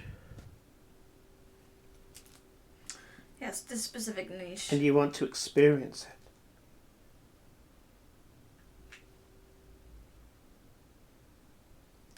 Yes, that's why we want to buy the brain dance. She looks at you, Canvas, and she doesn't really react all that much. I'd like you to make me a trading roll. Trading, sure. I can do trading. Let's see. Trading. Oh, I'm actually not too bad at that. I thought I would be worse. That is 11. 11. She looks at you with a raised eyebrows as if to say, I've got your number. I know who and what you are. And she looks back at Raven and says, she looks after you. She thinks I'm the bodyguard or girlfriend. Do you want this? She says that directly at Raven. I know I'm safe with her. And that means you can take the training wheels off. She crawls across the table that's between you two like a cat. Like hand goes to blade, go like, what are you doing? And like you're having a fucking lap dance, soon her hands are either side of your legs, and she's basically, her face is right up against yours. I would like both of you to do a perception check. Do I roll with disadvantage? You roll at disadvantage in this case is you roll at -4 because -4. her perfume, she's in your face, and if you look down, you'll see something, but it's well engineered. Perception. That's perception. So disadvantages are just -4s. In this, disadvantage is minus a number that I give you. In this case, it's 4. Okay, -4. Okay. Indication, So instead of control. base 9. Yeah, it's Tom. base Basically, 5. Raven's field of view right now is hair, face, and tits.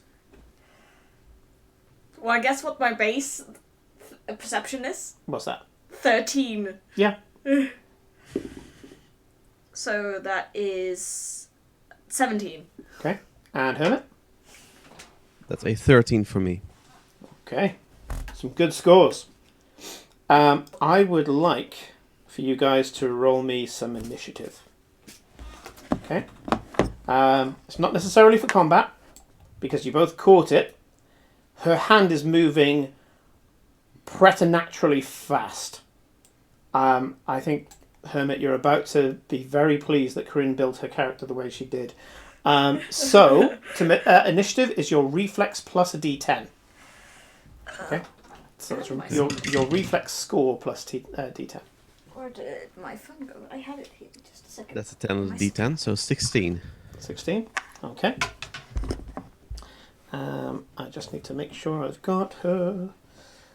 Her reflex score is... Okay. Cool. So, yeah, you've got a 16. And, Corinne, you threw your d10 behind the desk, didn't you? Do you have to No, pull out I another one? had my D10 in here. I was looking for where my phone fucking gone. Oh, you don't need your phone right now, just... Oh, because it has the sound of distance stats. I can look that up for you. Yeah. 'Cause I've got it on my phone. And as well as my initiative stats as well. Your reflex is up there. So it's Yeah, but I have the combat thing, remember? Oh, yeah. So, yeah, are you on initiative reaction then at the moment? Yes. Okay. So that was the setup you said before. So you got precision attack, which is +1 to all your attacks, and initiative reaction, which is +1 to all your reactions. Yeah. And then your Sandivistan adds +3, so that's +4. So D10 plus reflex +4 for you. Yeah. Reflex. What is skills control? Where is it awareness? No, reflex. It's a. Oh, there. I was looking Yeah, for. it's one of the... It's one of your attributes. Yeah. So that's +12. Yeah. So 18. 18. Okay. She moves, as I say, preternaturally fast. You are faster, Hermit. So Raven, as you see that she's about to basically plug a braindance into you. You react fast enough, Hermit, that you turn your neck so she can't. And Canvas moves so fast that she goes from her hands perfectly calmly by her knees to bang and has hold of Lele's hand. Yeah. The bouncer comes forward, and you can see as he does so, the seams on his knuckles start to open, and Lele, with her spare hand, goes, and he steps back again. She goes, I was going to give you a little freebie. If you want it and you've never done it before, I'll allow you to buy the new one if you can withstand 1 minute of one of the old ones. And she holds it out, offering it to Hermit. She also stares at Canvas as if to say, let go of my fucking hand. I narrow my eyes by I let go. When you let go, she gives this and she huffs out of her nose. She didn't like you doing that. And you can see she's this trembling ball of emotion. And you can see that the eyes have got this kind of green-eyed monster envy of canvas. When she breathes out, this hot breath touches your face, Raven, and I'd like you to do me... what do I want this time? I would like... Poor Herbert. I saw a better one. It's a... I thought there was like a composure check or something like that. I'll find it on here. Let's see. Composition. Composition, that's it. Give It's me... an education skill, intelligence. That's the one? Oh, is that right? Let's have a look. Yeah, composition. Oh, no, composition is literally writing songs, articles, and stories. No, I don't want that. Yeah. Give me... Yeah, give me an acting. That's under cool. Yeah, give me an acting one. Acting. Yeah.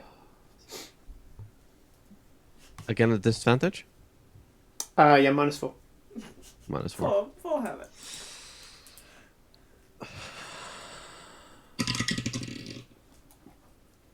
It's a 10. Okay. I mean, that's not the worst. When she looks at you, and you feel this hot breath on your face, it's as much as you can do to just stop yourself from shuddering or giving a little gasp. And she clearly notices that you're under the effect of the drug that she's pumping into a drug, and this huge fucking grin appears on her face. It's maniacal, this grin. And that she just doubles down on her offer and says, 1 minute, and I'll know that you're the real deal.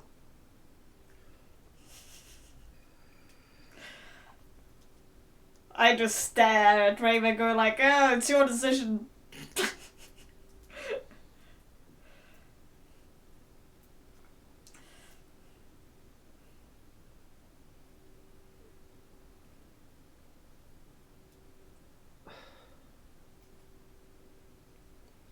Tom wrote, The offer. yes, and.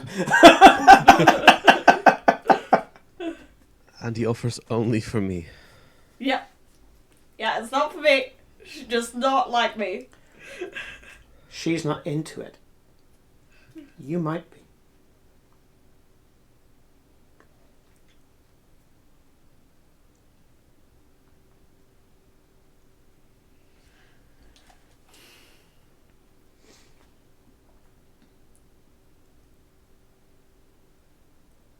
Eat all the cheese cubes. Get whatever you're pumping into the air out of my system. And I'll do it. I can't get it out of the air, darling. It's part of the experience. I can counteract some of it if you want.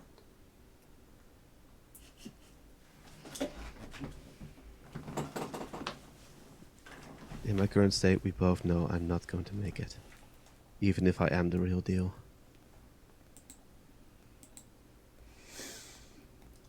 She walks up to a cabinet, pulls out a syringe, says, there you go. It'll counteract the effects. Do we have normally? Sorry. So, are we able to just scan things? Because normally you have some sort of cyberware where you can scan. Where is it? Am I in front? Yeah. This doesn't have any cyberware components about it. Your agent won't be able to... Not. So, a scanner that will just say, like, liquid blood or liquid blood. No. You would need a Meditech. Meditech has a device that allows you to do that. Can I use my first aid skill to see if it's... Yeah, roll it. And I'll give you the information that first aid skill will give you. Again, disadvantage, I'm assuming? No. Not for this. She's not an emotive subject. She's backed off. You haven't got her tits in your face. That's 15. 15. You take a look at it. You can see that it's well made. It's never been opened. It's sterile. The steri seal is still on there. And whatever's in there, it's one thing that's in there. So if it's poison, it's just poison. If it's medicine, it's just medicine. That's as much as you can do with first aid, is that you can tell that this thing has not been tampered with. Yeah. I turn to you and essentially...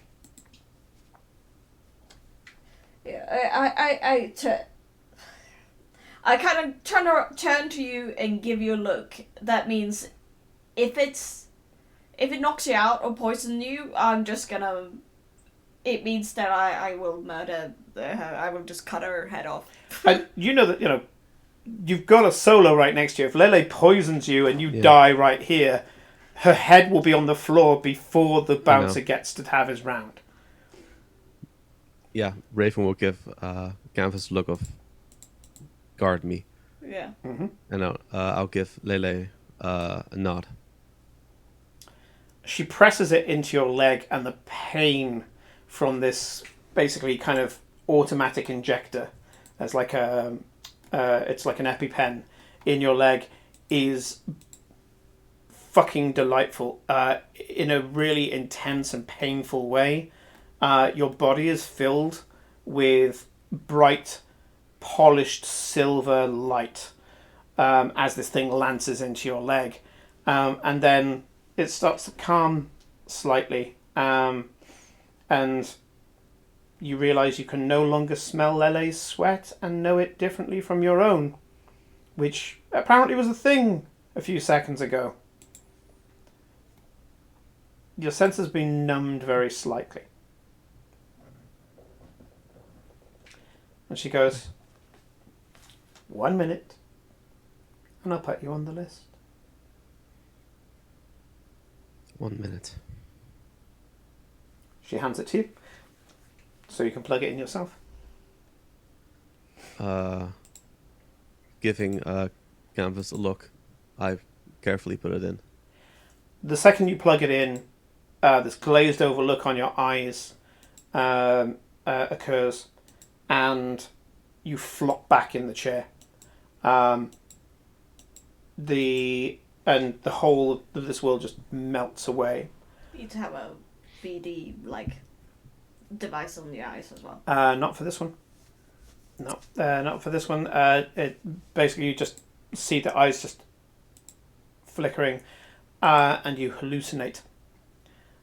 You are running down a dirty, foul-smelling corridor. You think you might be underground. You can smell like the sewers around you. It makes you want to gag. And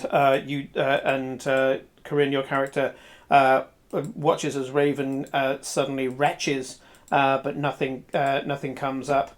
Lele steps back and sits down very provocatively, legs akimbo on the kind of coffee table in front of her. You can see that her ass is in some unsnorted coke, and she's looking at you, kind of crotch directed straight at you, almost like a power move. And she's smiling as you can see these kind of small micro convulsions going through Raven. Raven, in your world, which is going much faster than their world, you're running down this, as I say, filth encrusted underground cellar, and you are looking at a few different doors. It seems to be a labyrinthine affair where you're at a bit of a crossroads. You can see that in one of the rooms there's this figure. You can't see much about them, but you can see part of them is definitely chromed up. They're facing the opposite direction, and they're sat down on the floor, surrounded by filth encrusted, mostly torn apart teddy bears. You look at the other one, and there's kind of like strange multicolored treats, like sweets and like what you hope is candy floss But you've never seen candy floss before where they put strawberry sauce over the top and you're hoping it's strawberry sauce. And then the last one is just a kind of near empty room. Oh, Shreddy Bear, well done, Scorn, well done, on form there. And the person that you're riding in the braindance runs in that direction, and the second that they run in, there must have been some monofilament wire, not the cutting type, but just so thin that you can't see it. And the second that they go into it, it wraps around them like kind of a web. And as it does so, they kind of almost get entombed slightly and pull to the floor. As they get pulled to the floor and they start to pull off this webbing that they can't even see, you can just see that there's certain bits where the light is getting, there's like little shines in the light as they're pushing off this very, very thin webbing. As that happens, there's a thunk, thunk, thunk, thunk, thunk, thunk, thunk, thunk, and you feel these lancing sensations all around your body as these kind of barbed needles get shot into this person's skin. You look down and you can see that there's these wires coming out. They're crackling with electricity, and the moment that you took to look down, probably quite a ripped. You think maybe just another street dweller like yourselves, from what you've seen, and this is something that you can't process now, but you'll be able to process later. Healthy, young, probably a survivor, but was just overwhelmed. It's convulsing. The eyes roll to the back of the head, so you see nothing. All of a sudden, you can just see like slight amount that's underneath, and then there's this tearing sensation as one by one, these things get reeled back in from these pulleys. You can hear motors around you, and as it's coming out, there's these sensations of rips, of tears in the skin. It's clear that he's got some cyberware, and the arm that he's got has not been hit by... Well, it's been hit by these things, but they haven't dug in. And when that gets pulled away, you just hear like a scraping sound as it goes over his arm. When, the guy was pulling things away, you did see that his right arm is cybered up. You can feel just... and again, this is something you probably process later, that there's more cyberware in the body. And there's a sudden clunk, and you look at your hand, and there's like a claw, like a grapple claw that's gone. It's like ratcheted, so the claw's like that, and it's got kind of teeth that are on springs. So when it goes in, the springs come down, and it's ratcheted onto you. You can see that he's trying to go for it, and as he does so, the arm just shoots up in the air, and you're hanging from your cyber arm and looking down below. As you look down below, two figures dressed as clowns come in and start laughing, and they've got these strange kind of guns that have like a little kind of bristly end on the end of it. They point it up and they fire, and more of these lancing needles go into your body, and then they start pulling and pulling. You can feel sections of your skin are just being pulled tighter and tighter and tighter, because these tiny needles, little barbed needles, are like a brush. They've got entire sections of your skin, and the purchase on it is intense. And they're just pulling and pulling at it whilst cackling at the top of their voice. You're trying to get the grapple to come off, but the grapple seems to have has the springs on the bits that come down have locked themselves in place. And you're trying to punch it, and you suddenly get this kind of thought: "Oh, if only it was the other arm, I'd be able to break this no problem." And there's this regret for not cybering up the second arm. You can feel a searing pain in your shoulder, the joint between chrome and flesh, as it's pulling away, and you can actually feel this horrible sucking sensation as the metal is starting to be pulled away from the flesh. Made even worse by the cables that are pulling you down. You've got your own weight to deal with, and now they're pulling as well. With a searing pain, some of the little brush needles pull out, and it's like this kind of burning sensation. And as they get pulled out as well, that burning sensation is replaced with a hypersensitivity. Basically, it's kind of flayed the flesh bare where it's pulled it out, and you can feel the stinging sensation. as you're breathing in and out later on, you realise that there's an acrid taste to the air, almost like there's a very slightly nebulized acid in the air. The pain from this thing is absolutely intense. Your eyes are stinging. You know that you'd be kind of like red and roomy as if you'd been maced. And that's probably something from previously. And you're there trying to, and the panic is coming in now as you're there just hammering away at your arm. You start looking at the controls on your arm, see if there's a way you could unbolt it at the elbow. You're scrabbling at it. You haven't got any tools. You reach down to see if you've got your weapon, but you remember you lost the weapon earlier on when you were trying to defend yourself. You came in here armed. The panic sets in and you're just trying to find any piece of metal you can get. You're there clawing at your neck just to get one piece of metal, just to jar into this, maybe get the elbow to unclip, and then you can fall down. At which point there's a searing pain in one of your legs, and one of the legs starts being pulled down. There's a crunching of bone as your knee and your hip joint both get dislocated at the same time, and the leg is just pulling and pulling, and you're there kind of just about conscious that you're still raving. You go, oh my god, I'm about to feel what it's like to have my fucking leg pulled off. Is at that which the point, 1 minute? I would have been sitting timing, by the way, and at exactly 1 minute I would pull it out. Yeah. Well, Lele takes it out. She goes, no more of that. And at this point, I need to know how traumatized Raven looks. I need 2 rolls from you. The first is going to be intelligence, and then the second, it's going to be an intelligence skill. I'll tell you in a minute. And then the second one is going to be for you to cover it. So first of all, I need you to kind of rationalize yourself, and then basically deliver. Yeah, that's what I want more of.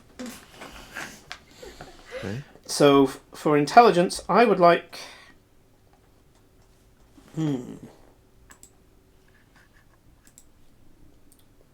Intelligence might not be it. Cool. Willpower, maybe? concentration, please. Which you've got quite good stats in.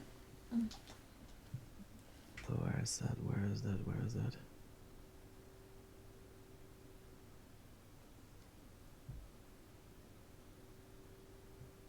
Where is that?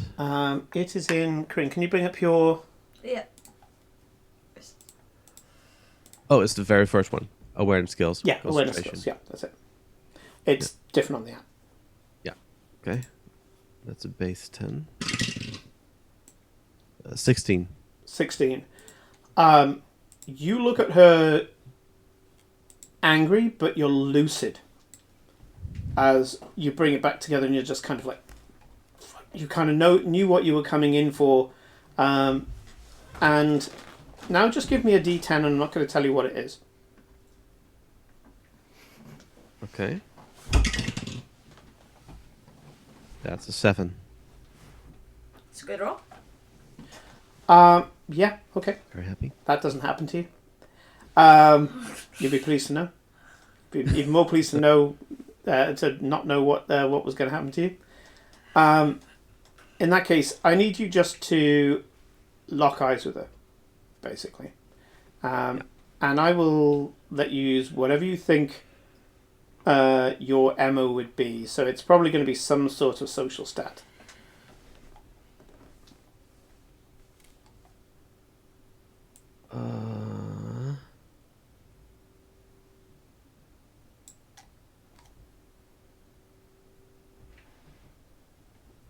I guess straight up persuasion.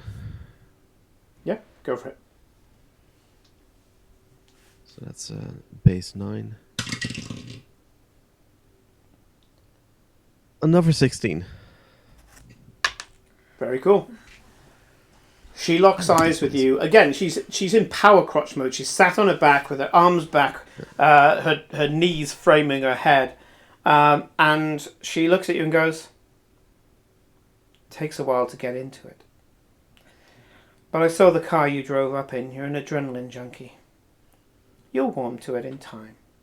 And if you don't, you tell nobody who you got it from.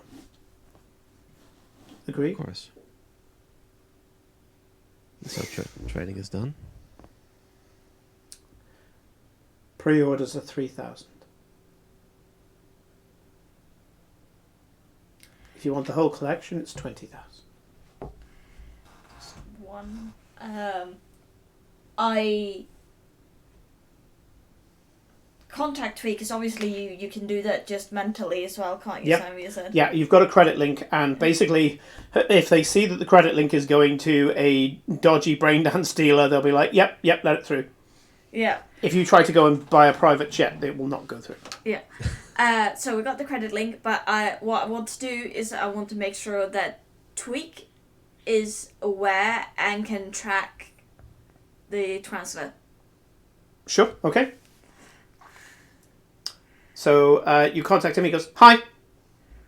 I need you aware for this. We're about to do a transfer, and I need you to see where it's going. Sure, driving a car was boring. It's too simple. Is the car alright? The car's still working. Good. It's still functional. I don't hear any of this, do I? This is happening very quickly. Yes. Yeah. Yes, I need you aware. And I'm aware. paying attention. Sure, okay. I'll pay attention. You want me to pay attention to this? I'll pay attention to this. What am I paying attention to? Tell me. We're about to do... Sorry, 1 second. We're about to do a credit transfer to the braindance dealers. Can you track where it's going? It's going north to south. Oh, follow the money. Yeah, follow the money. Cool, I like follow the money. It's a good game. Yeah, let's play that game. Okay, I'm following the money. The money hasn't gone anywhere. No. Give it a second. Okay. And I said, I turned to Lady. Lele, yeah. Yeah, Lele. And so we'll start with the 3,000 one. Sure. No, sorry, she goes, sure. You don't want to jump in too quick. But if you get a look for it, maybe you can spend a night here with me. And she's looking directly at Raven. Yeah, sure. I'm going to need the credit code. What did you say, so? I'm going to need the credit code. Yes. Okay. Oh, it says a code, and we don't... Well, yeah, basically to link to the account. Yeah. Yeah. And obviously, it's a nameless, faceless account that a corp has made sure that you can't fucking trace back. Yeah, so we just give it a number. Okay. She... And you basically just put it onto a chip for her, and she goes, okay. She goes up to a terminal, rather than plugging it herself. And you see it that it's a cyber deck. It's a Netrunner's deck that she puts it into, and looks off into the middle distance. You did the same, and she's like, yeah, sure, you're dealing with whatever. And she comes back and goes, your pre-order has been accepted. Where's delivery going to be? Are you going to come pick it up? Do we have, like, a... There are drop points in the city. There are just, yeah, you can say, send it to this drop point. Yeah. So we'll just say a random drop point. Yeah. It'll be delivered within 24 hours of the deed being done. Thank you very much. Processing is very fast. Thank you very much, and we look forward to it. Right. Next time, darling. And she looks at Raven. Speak to me directly. I don't like talking through these drones. You and I need to talk pleasure properly next time. I happen to quite like her. Is she fun? In the right situations. You'll have to find one of those situations for me sometime. Leave. And as you leave, you can see that she's actually quite frustrated. And the second that you leave, she beckons somebody over and basically grabs them by the shoulders, starts snogging them, and her legs go up and wrap around their waist. And this person, is quite a hardy person, is just there basically just snogging the fuck out of her. You do notice that the legs are holding on really tight, and some of her joints shouldn't move that way. Her legs seem to move in angles they're not supposed to. You have a feeling that she could probably crush you in half with those legs. Tweak. Yep, I'm You here. get it? Yeah, I know it is. Okay, where is it? I know where the money is. Yes. What is it? North or south? It's Funhouse. Money doesn't go north or south. But I do have an ID. Processing the ID. Let's see if I can find the ID. I found the ID. That's interesting. It's in the south. Thank you. South Badlands. Perfect. Yes. Thank you. Checking for holdings. Let's see if I can find the holdings. I found the holdings. I know where the holdings are. I know all the holdings in the South Badlands. There's 5 different holdings. There's some minor ones as well, but they're probably not there. They probably need the larger ones. Any idea which holding it is? No. There are 5. Might be able to check some other things out though. Let's see if they're purchasing something else. It's going to be hard. It's going to be hard because a lot of these purchases are encrypted. They're very heavily encrypted. But I've broken the encryption. Yes, I can see. They're processing other payments. It's hard to tell. This one's interesting. That's a highbrow client. Why are they doing that? I don't know much about them. You may want to investigate Al Carson. I'm not very good at investigating Al Carson. I try not to go into his data forts. His data forts are very dangerous. And for Tweak to say they're dangerous, it's fucking dangerous. Basically, he walked up, saw a whole forest of black ice, and was like, nope, and walked away. And this is a guy who was like, oh, hack a bank, yeah, sure, I've done it. Okay. More importantly, how's my car? Your car is functional. Would you like your car back? Yes, please. Sure. Sending the car to your location now. Thank you, Twig. You're welcome. Bye. Bye. Okay. And the moment he hangs up, I say, I swear if something is broken. I fucking swear. We'll use his cut to repair the car. I currently have a lot of pent-up aggression. Lot of. Okay. So you go outside. And once you get out into the fresh air, Hermit, it takes... you're basically holding your breath the entire walk through. Because you know what could happen otherwise. And you get outside to the fresh air and you're like... and the cold feels amazing now that you're out of there. When you get down off the mezzanine, there are some people who's kind of like, oh, what's she like, and they're kind of, major fanboying over it all. You have a feeling most people are kind of obsessed with her. And you get outside, and there's this throaty engine coming towards you. And your car turns up. It wasn't splattered with blood when it left.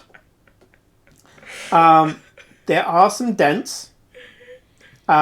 Some of the dents you're okay with, because there are times when you do just have to do a bit of wall-assisted steering, and there are some things that you just have to knock out of the way with the car. The car's never without a particular dent. You try to knock them back out again, but they're not without a dent. Clean that. I can fix that. It's the part of a motorcycle that's stuck in the fender that suggests that it's had an interesting time. It's basically the front cone of the bike, where normally you have like a small windscreen and you've got the headlight. This is electric pink, and it's just one side of it, and it's just caught in the back of the fender. when you look at the side, because the car comes in from like one side, and you walk around to the other side, you can see that pink paint has basically scratched along the length of it, so it has this kind of pink blush going along the length of it, where clearly this has hit the bike, and the bike has kind of and shattered along the side of it all. There's bits of broken glass in the wheels, but the wheels are solid wheels, so that's fine. The car is, as Tweak said, still functional. The grill is soaked with blood. I don't want to know. A quick CSI check that you don't even have to roll for because you're a nomad suggests that he ran through pedestrians and then sideswiped a very, very bright motorcycle. You walk up and check the motorcycle kind of bit that's on there to take it out and kind of pull it out the fender. It's kind of got stuck because it went in at high speed. And you're like, oh, shit. I would like you to do a local knowledge check. Oh, no. Oh, no. Is it local expert or? Yeah, local expert.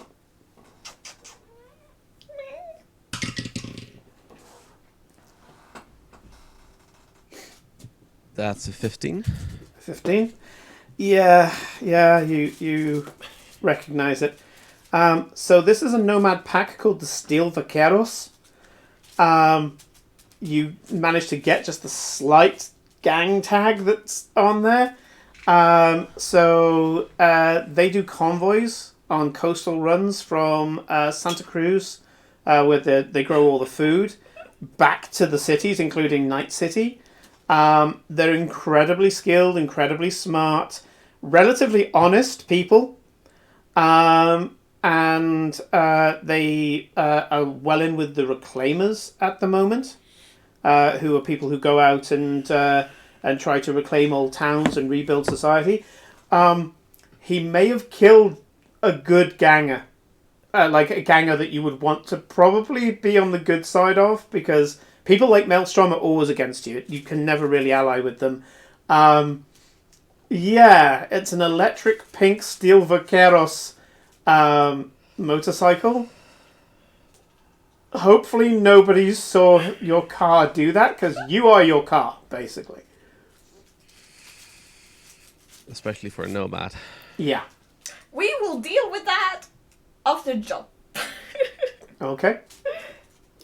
Because we only have 40 minutes left. Yep. Yep. The majority of this is you find in the guide. If there would be in a larger group of you, then you could have stormed the Funhouse, but this is the version of the game that you get instead. So some of the horrors in the braindance and that.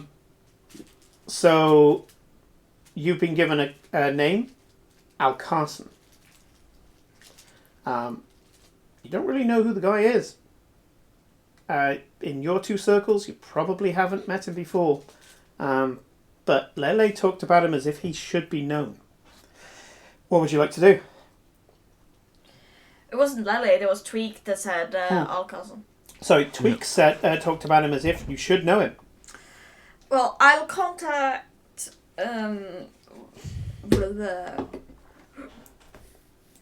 our fixer. Well, not actual fixer, but... Well, she's our current fixer. Yeah, so you're going to contact Theta, yeah? Let me double check the name. Yeah, to save time while she's doing that, I'm going to Theta. contact... Yeah. But just save time while she's doing that, I'm going to contact Tweak and basically in the background kind of scold him that he probably killed someone he shouldn't have and that he's going to take responsibility for that. And he's gonna basically say, like, this was not an attack. This was not... fuck. What was my thing called? What was my pack called? Your pack or their pack? My pack. I don't think we named your pack. Yeah, basically that it was not an attack from my pack. Okay. Your pack wouldn't have attacked you anyway. So you No, explained that it it was wasn't... not an attack from my pack on their pack. Okay, he goes, oh, well, there were a lot of people who tried to hurt your car. I managed to dodge some of them. Some of the others I managed to get rid of them. I took them out. Well, I ran a data analysis on the bike that I defended myself against, and by the looks of it, I mean it was trying to intercept, and yeah, statistically speaking, all the data kind of speaks to it going in one direction, and that was that they were going to attack. You know that some nomads do drive-bys, narrowly missing your car as a display of power. It's mostly done playfully. It's all part of being like a petrol head and a bit of a speed junkie. What this person probably tried to do was to just do a bit of a drive-by, gunning the engine in your ear as they go past, at which point you're kind of like, yeah, all right, kind of thing. Unfortunately, Tweak knows nothing of the outside world. So he probably thought that they were going to pull a gun on him. Tweak. It's a nomad thing. They were playing around. They weren't going to attack you. Oh, that's a shame. They're dead. Oh dear. Fuck. Their bike I was find a pretty way to too. ensure that they don't try to get revenge on me for that. Yeah, that would be bad. You'd probably die. Yeah, that's why I need you to find insurance that they don't come after me, because it's my car. Oh, okay. If you want, I can check footage and see if there are any bystanders. Don't kill the bystanders.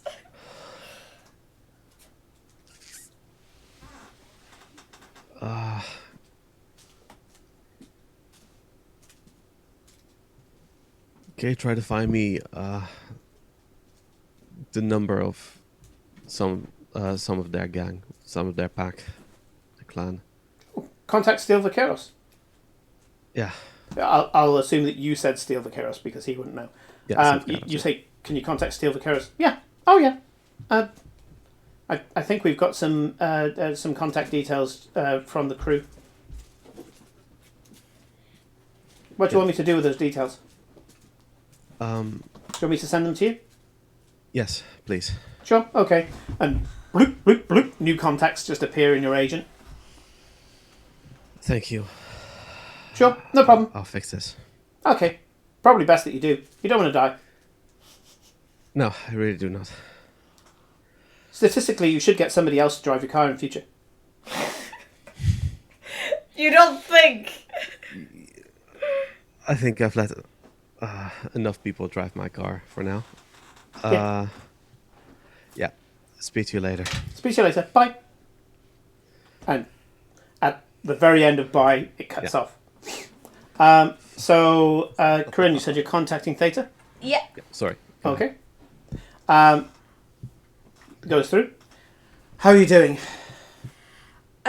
We got which one it is now. We know it's in the south. We heard about a high-profile client. We don't know who it is.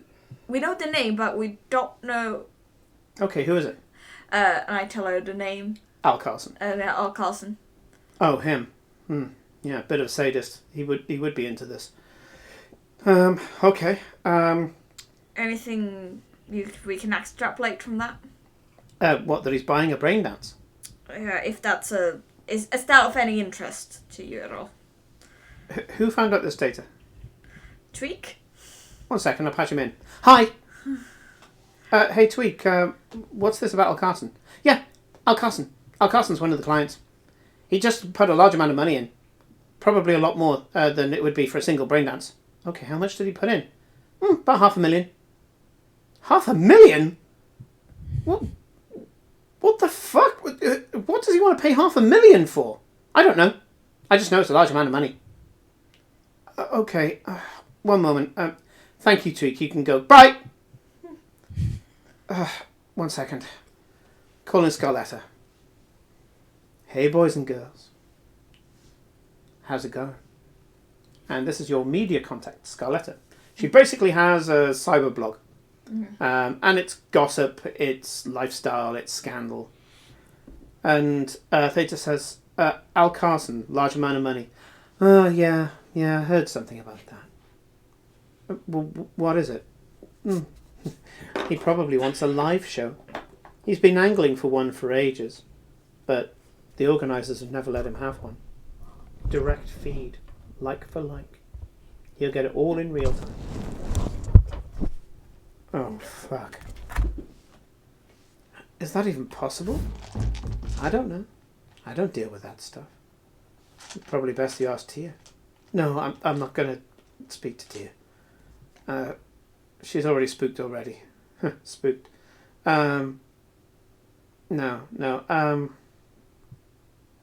We could possibly use this. If he wants to have some sort of link, that means that there's got to be some high web traffic. I'm going to contact Tweak again. Scarlett goes, I'm not going to be around that fool. I'll see you later. Scarletta hangs up. Slowly. She doesn't like Tweak. Scarletta fucking hates Tweak. She always did. You see that Tweak gets pinged again. Hi!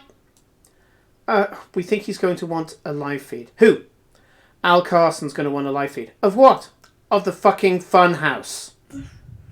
It's going to be It's going to be a high data throughput. Oh, that sounds good. I'll go check the Badlands. Not many places that have that. And suddenly goes, hey, look, I found the Funhouse. Thank you. Here's the location. Nice.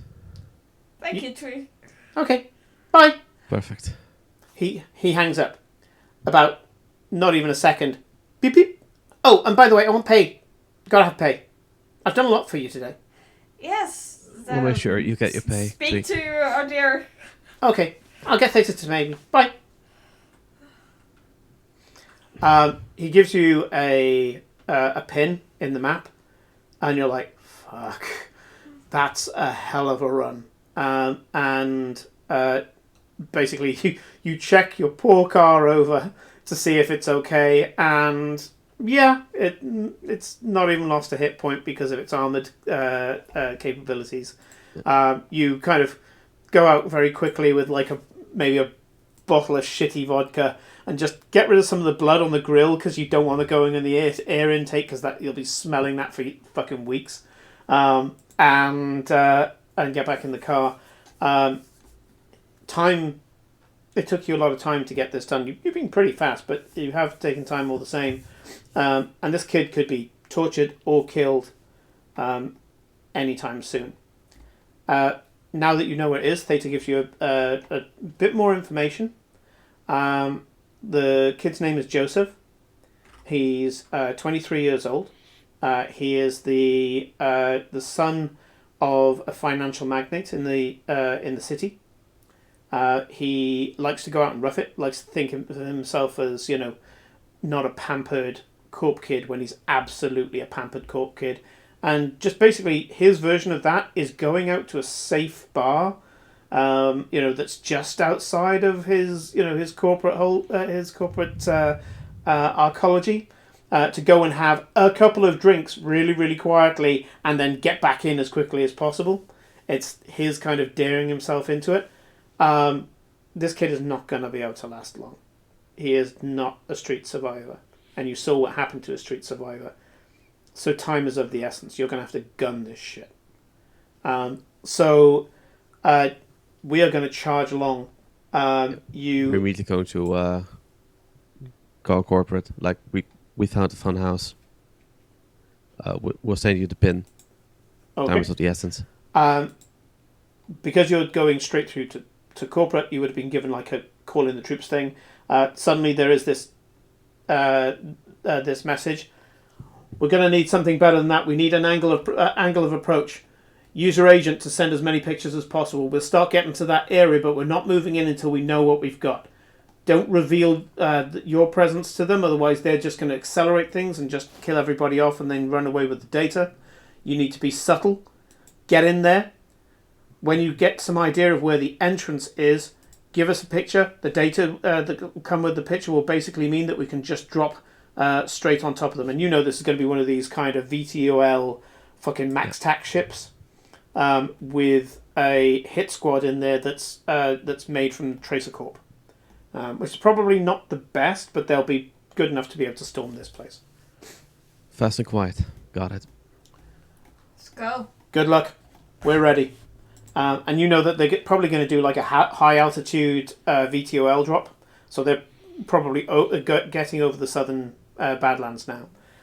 You start tearing through the streets, and for the first part, because first of all, your car's covered in blood. People aren't fucking with you. You're this fucking demonic driver going straight through, but you get to one of the overpass highways, and you can see there's a number of other cars that are tricked out a bit like yours. And you, as you're there looking, you're kind of like, yeah, okay. 2 of them are actually nomad families, so they'll know who you are. You don't know who they are, but they'll know your family, at least just by checking your vehicle. Because there's little mods and tweaks that are signatures of your family that are on your car, which is kind of equal part identity and threat. Don't fuck with me because you fuck with us. And they're all in a certain formation, and suddenly you get it, and you're like, it's a fucking street race. Oh, yeah, another race, yeah. And as you're coming up at speed, a lot of them are gunning their engines ready to start. And the second that you shoot past them, because you have to, they all take that as the moment to go. Oh no, we're caught in a fucking nomad street race. They may have assumed that you were late to the race and that you're just going straight past them. And there's this fucking cloud of burnt rubber as the rest of these cars basically take your going past them as the key to start the race. There are some street gangs, some motor gangs that are not nomads, because there are like biker gangs and stuff like that aren't nomads. Some of them are all solos or whatever. And they are all kind of getting up close to you and kind of like, trying to slipstream behind you. But you can see that some of the drivers are like, is that fucking blood? Kind of thing on the side of the car. They're kind of checking you out. And soon they all catch up with you, and you're starting to get into this press. And you realise that they are going to try to slow you down. Because they're seeing you as the object of the race. There is a guy. He's quite young, from one of the nomad families. You recognise the face. You can't remember the name. Last time you saw him, he was a bit of a punk kid. Nothing wrong with that. He's just typical kind of growing up in the outskirts kind of kid. He looks at you, recognises you, does the whole kind of thing. Not aggressive or anything like that. It's just kind of like, you're enjoying the fucking speed. You're enjoying, fucking great time for a petrol head. Adrenaline. Yeah. He's doing things like getting close and stuff like that. It's all this fucking posturing and stuff that, you fucking live for. I would like you to do me a ground car driving check, please. And don't forget to add your +4 for moto. +4. Yeah. So I pre-rolled driving. this, so I can just look straight off it. So my base is 12 + 4. And then I still need to roll the dice. Yeah. Yeah. So you have a base of 16. So that's a 26. 26. Okay, so you leave the kid in the fucking smoke, and I did see that you returned his kind of thing back. Yeah. So that's pretty much a fucking salute, and he's there. He's like, yeah, and you're just kind of like, yeah, watch this, dude, and you're just using combination of gears. You haven't even got any nitro or anything like that, but you're just kind of like, no, fucking watch this, kid, and you immediately kind of surge ahead. Take a slight curve in the road as a moment to be able to just nip in front of him. At which point, as you nip in front of him, and it's clear he's not getting in front of you now. He just once the turn's committed and he's kind of on the straight again, he goes, kind of just gesturing behind you. There's just a fucking street racer, not even nomad family. quite expensive car. Looks like he doesn't want it to get scratched in any way, shape, or form. It is quite a fast car. It comes straight up. You immediately kind of do a bit of a feint as if to say, "Oh, don't scratch the paint." And he immediately is like, "Ah!" And he fucking turns the wheel a little too fast. He's not flipping it or anything like that, but the turn basically takes a fucking ton of speed out of his car, because you can't turn that quick without losing some of the forward momentum. Not only that, but he nearly goes into another car, then has to kind of wiggle back and forward to kind of get himself back in so he's not about to collide with anybody. That was another nomad who's just there kind of like, kind of like, fucking noob, what are you doing? So you managed to spook him. In the end, there is just you and a seasoned person from another nomad family. This is a Hispanic woman. You can see that she's got her hair up in fun buns, and she's older. She's kind of like late 30s, early 40s. There's kind of a chilled expression on her face. She's only got one hand on the wheel. The other hand is probably resting on probably a very elaborate gear setup. And every now and again there's this little side eye because you're keeping pace with her, and fucking every line is just perfect between you two. The cars, at this point, it's all down to the driving. You're both fucking high scoring this shit. In the end, it's just going to come down to inches. Ahead of you, you do see that there's a bunch of people who are rushing forward to put out what's clearly a projector, and this hollow projector makes a very thin hologrammatic wall across the road. It's just kind of like weird laser lights, like kind of what's the word, like rave laser lights. And you can see that there's a guy there with like a kind of elaborate speed camera to see which of you, it's like a photo finish, goes past. You both straight past the line, and even you can't call it, like, was it me, was it her? I haven't got a fucking clue. She comes to a beautiful kind of coasting Tokyo drift halt, and a bunch of other cars, and they drift into parking perfectly next to each other, side on in the road. You just have to keep going and just you keep going, kind of like, shit, did I win? Did I lose? What the fuck? Kind of thing. You're not entirely sure. You're like, am I money coming at me? I'm not sure. We just keep driving. Yep. It's like, I'm on a job, I can't stop, but I might have fucking won. Can I contact one of them? Can I contact one of them? Just give me it'll be a, let's see, for you to, whilst driving, go, hang on, it's probably this person. It would be, it's not a local expert this time, it would be a plus 13. I'll give you a plus 13. 13? Plus 13, yeah, Yep. so roll. Roll D10 plus 13, yeah.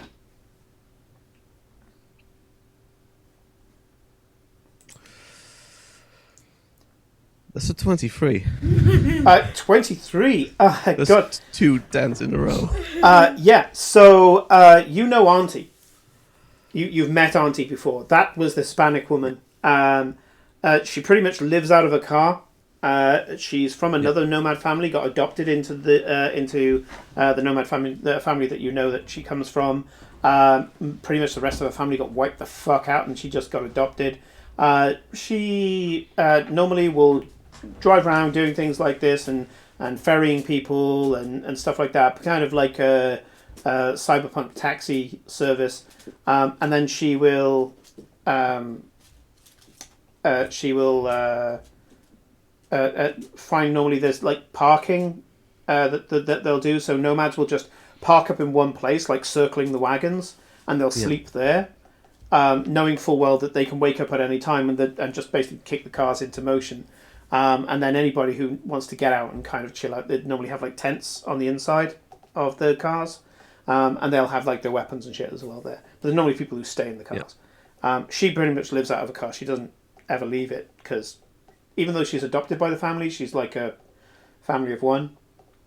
And you just immediately kind of, ask your agent to to call her up. And she goes, "Hey, Chica. That's not bad. Hey, Auntie. You thought you could give me a nice. run for my money, did you?" Fun thing. I'm actually on a job right now. "You took time out of a job to street race?" Was it an accident? It's on the way. A happy little accident. "Oh, baby. That's so cute." "So you want to know?" Who won? That's the question, isn't it? Let me answer you this way. Deep. And you've gained 1,700 eddies in your account. Amazing. She goes, "I expect a rematch, yeah?" Naturally. Just us two. "Oh, 1-on-1. Yes, let's leave the makes riffraff fun. behind." Yeah. And she goes, "Anyway, I have to go and tell these boys what they did wrong. You be careful out there. Make sure you survive to spend that money now. Of course, Auntie. We need to catch a drink sometimes. Take care, babe." And she cuts it off as she goes off to basically sass a bunch of street racers saying, "You didn't beat either of us," and she was on a fucking job. You know? So, by the way, if this was a campaign, you would have gained rep with Auntie. Basically, you could add Auntie to your friends list. You'd previously heard of each other, but that was, Yeah. you charge on, and that mostly it could have been a problem if you'd fucked up. Some of these shithead kids would have basically started trying to jostle you and could possibly have run you off the road. But fucking 26, that's insane. I rolled a 10. And then after that, a 10 again. Yeah. I love these dice. Like I say, you gain rep out of this. The Yeah. fucking other kids want to know who you are now. You know, the ones I showed you. To the point where I'd have to roll who the little kid was. I had Auntie down as one of the characters, but the kid that was kind of like, kind of thing, I was like, okay, create NPC, which thankfully this app does very quickly. Nice. Which I'll actually do now, because then we're going to go into kind of the final scene, because we're coming into the final furlong. So create...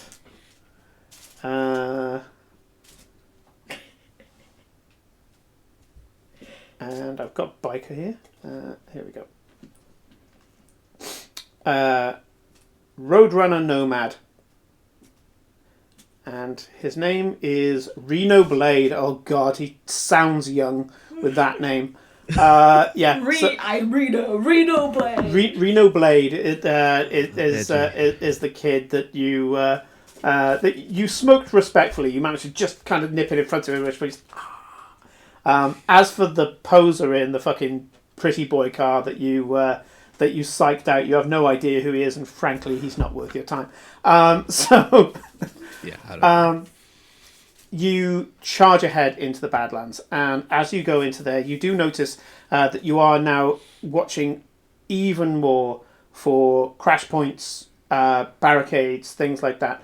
The Badlands changes every day, and because of the constant changing of territories, there are some barriers that go up. So a road that's good today may not be good tomorrow.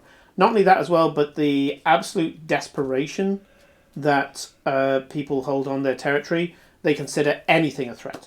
They don't know how to just say, okay, someone just drove through my fucking territory, whatever. They didn't even stop. They don't know that's not a threat. So your car does get peppered with some opportunist fire, but with the armor that you've got on the car, really doesn't fucking matter. Really doesn't matter at all. There is one moment though where you just can't get out the way, and running into the middle of the road is this hulking fucking mess of a chrome head. You're guessing probably from Maelstrom. Maelstrom are basically the flesh is weak kind of roided the fuck out, mostly machine. Most of their humanity is gone. They've just got this thin veneer of humanity. Even if they haven't gone cyber psycho at that point, they're just so fucking close. All you need to do is cough around them and suddenly they go crazy. And this guy's running in the middle of the road and he's got a big box with a handle on it. Oh no. That box. Oh boy. Basically, this is a box that's as long as a pool cue. It's about that big in diameter. Can I shoot the box? And it has a handle with a fucking trigger on it. Can I, when we are approaching, can I shoot the box? You can. You all have to do initiative. But you can.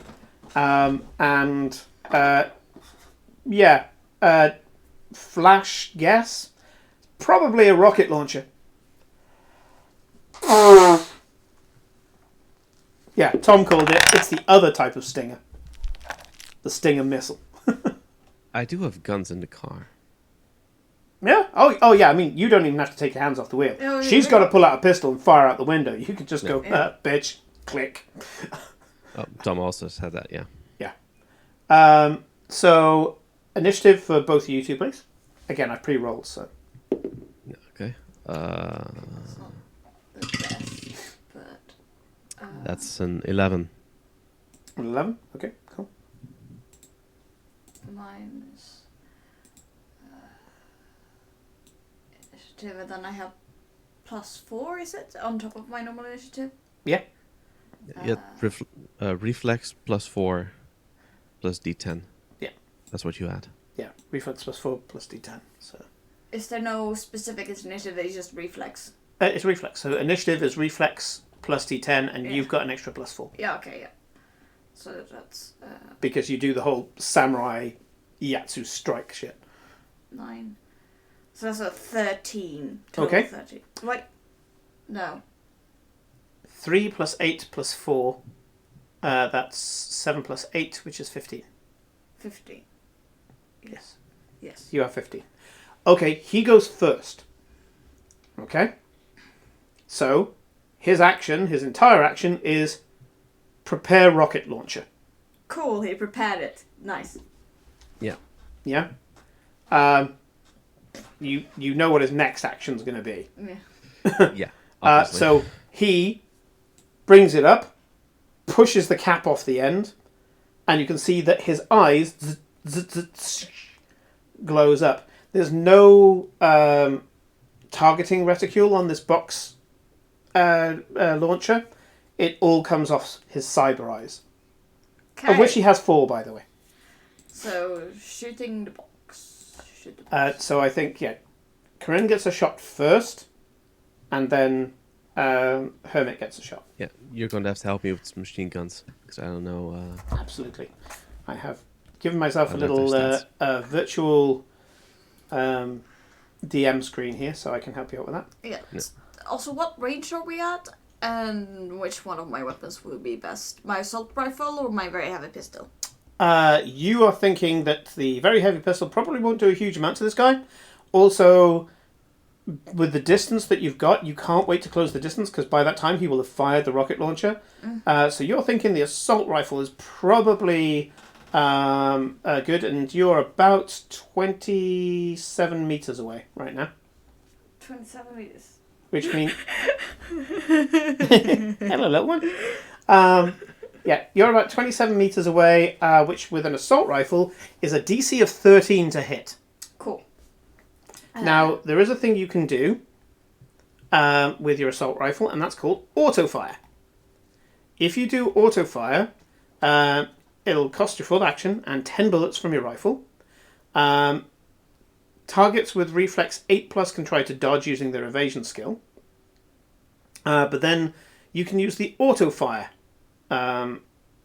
rules instead. For this, it means that the difficulty goes up to 20, but the damage goes, let's see, 6 plus the amount, the check beat by DV up to a maximum donated by the weapon's auto fire. Right, okay. So if you do this, you will end up doing 5d6.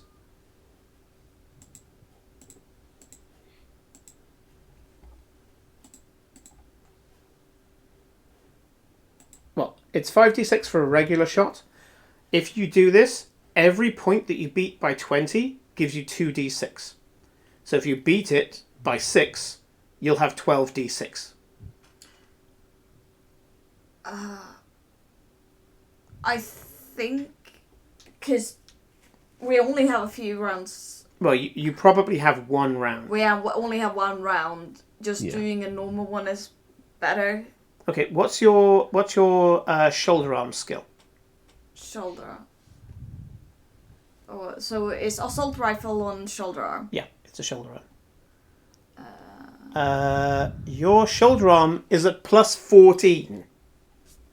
So I hit it on a 1. No, it's a DC 20 to do an auto fire. Yeah, but if I normal. If you do a normal, then you'll just get the regular 5d6. But yes, as long as you don't get a 1, you're fine. Oh, One is always fail. 1 is always. 1 is always fail. 10 is always success. Okay. Regardless of your stats. So yes, basically you have a 9 in 10 chance of hitting him. You still roll because he might have a reflex high enough for him to be able to jump out of the way. Rate of fire is 1. What does that mean? Rate of fire not 1. What does that mean? That means you can only do it once in a round. If you had your pistol, you could fire twice. So pistols, less damage, more reliability. My various heavy pistol is on rate of fire 1 now as well. What do you think, Hermit? Shall I auto fire or just take the almost guaranteed hit? Attack. And then it's 5d6. I have a feeling 5d6 will destroy this box. I mean, if you manage to hit the box, that's fine. I mean, then you can just avoid him. It's just you're not going to be able to out-dodge the missiles. You can dodge this motherfucker, no problem at all. He will try to jump on your vehicle, but you can... Well, yeah, I want to hit the... You're going to try and hit the missile launcher. Yeah, the missile launcher. That's fine. It's still the same, because it's distance-based, it's still the same DC. Yeah. Yeah. I'd say do normal, because otherwise you need to roll at least a 6, I think. Yeah. Yep. So let's go with just the normal attack. Okay. What is my special abilities on that? I can't... You got a +1, is your special abilities. So +1 to hit. +1 to hit. So I have... Instead of 30... Wait, that's evasion... Where is the... I can't see. Where is the hitting skills? Shoulder arms is 14, so roll a D... so with the +1 it's 15, so roll a D10 plus 15. Plus 15, yeah.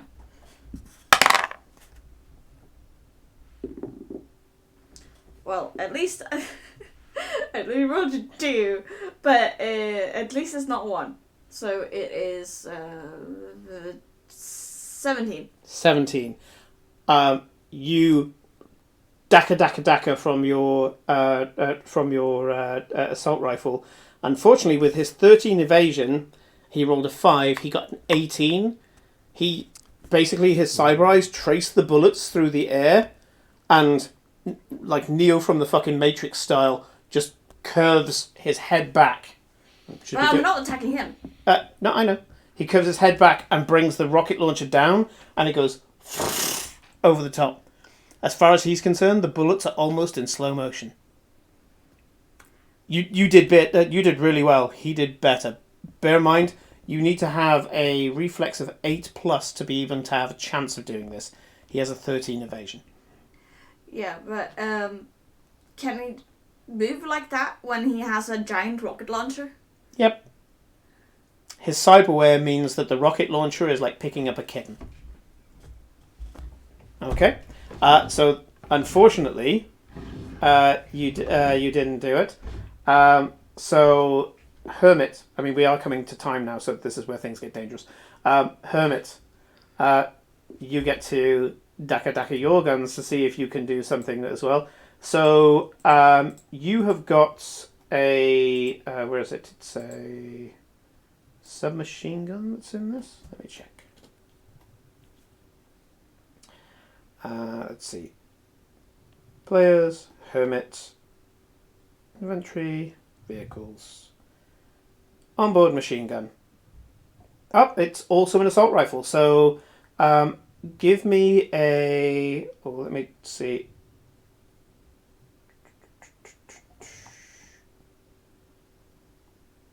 And you fire it using...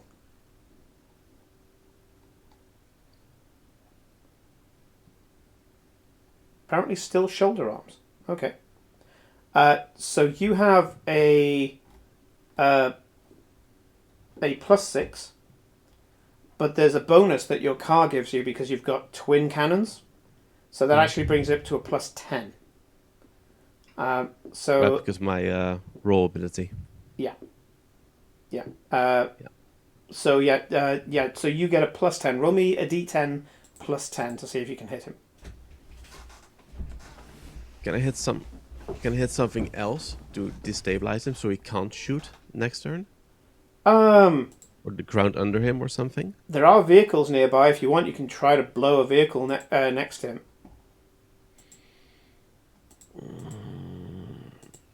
There's nothing explosive on the truck that he's on.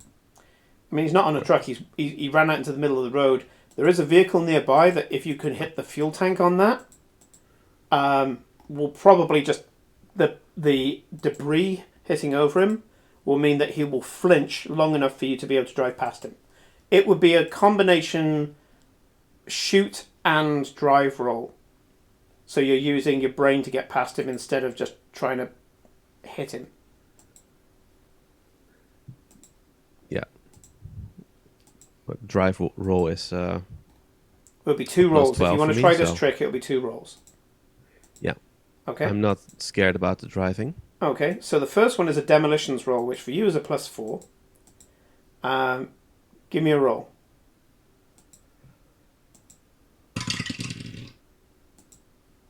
That's a 13. You lucky bastard. If you look at the single shot DVs based on range, 26 to 50, the DC is exactly 13 for an assault rifle. You lucky bastard. You go... my game. In a way, I should have actually given you an extra bonus to that because you are shooting a vehicle. So I probably would have given you half your moto skill, so you actually would have had 2 more on top. You're like, oh yeah, I know where the fuel tank is on there. And momentarily you just angle your car whilst flicking the switch so the guns shoot out the front and you just fucking rip into this car. Knowing full well that this particular car is not armoured, again, you can tell that straight off the bat. You spray this side of this car as you're doing a bit of evasive driving, maybe a bit of a drift, just so that you can, kind of you can strafe across this car. Car fucking blows up. You now have to drive in between a cyber psycho and an exploding car to get there. So I would like you to do me a ground vehicle, drive ground vehicle. Do I still get the +4? Yeah. So that's a base +16. Mm-hmm. 21. 21. Yeah. The explosion suddenly completely flashes across this guy's cyber eyes. The explosion itself just completely overwhelms his senses, and he just kind of... And in that moment, there's just this woof straight past him. He does lurch to see if he can jump on the car, because he's moving fast. Doesn't even begin to explain how the speed of this guy. So I will give him 1 roll, but then after that, I think that's it. So he gets to do a...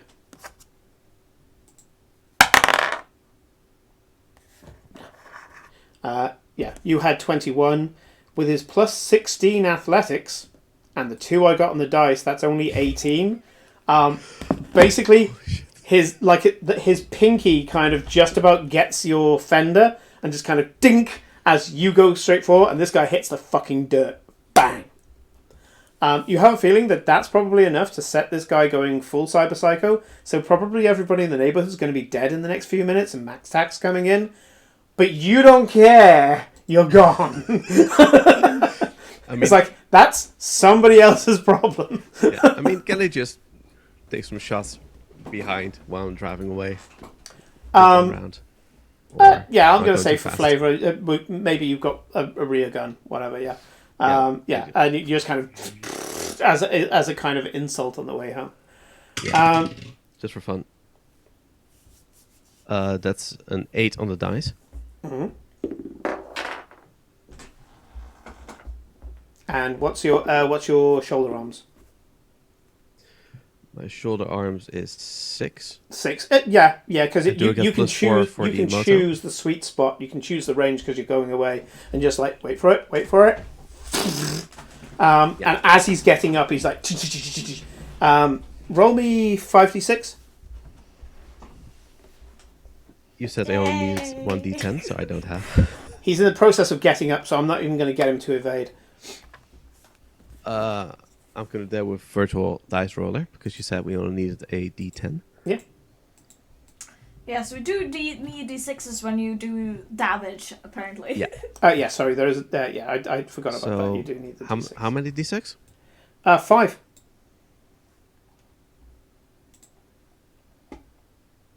Okay. 5, 3, 2, 3, 4. 17. 17. So.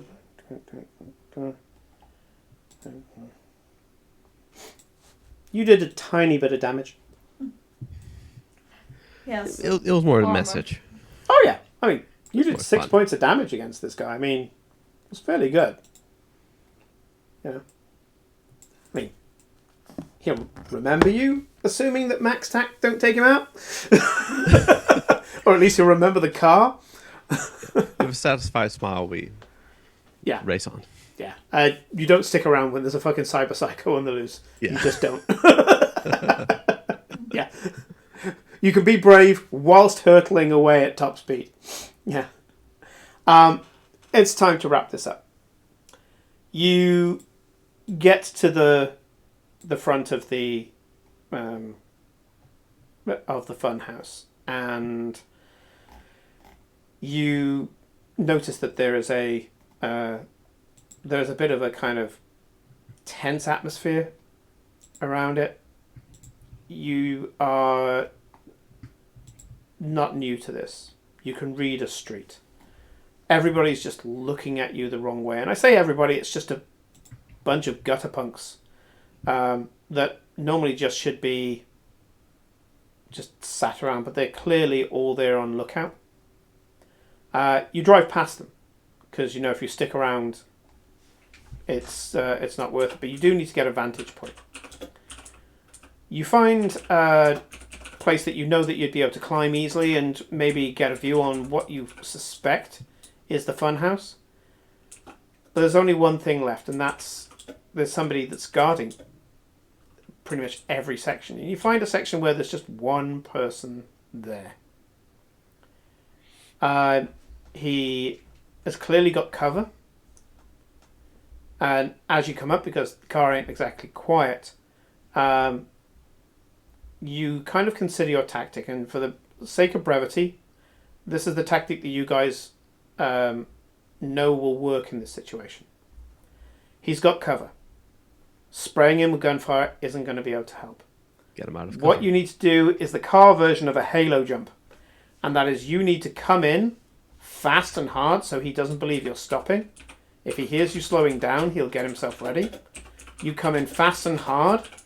You bank the corner so you slow down straight away. Karin opens the passenger door and allows herself to be thrown out by the speed. She rolls, draws the sword, and cuts the guy's fucking head off. Right? This is the cinematic finish that we're going to go for. Unfortunately, we didn't quite make it to Karin showing how fucking crazy she is. So I got to shoot once and you got miss. to shoot once, yeah. And miss. There was a possible way of getting here a little bit faster, but we got to torture Raven a bit, so that was fun. So we're going to do this final double team combo move. You're going to come in, drift right up to where the guy is.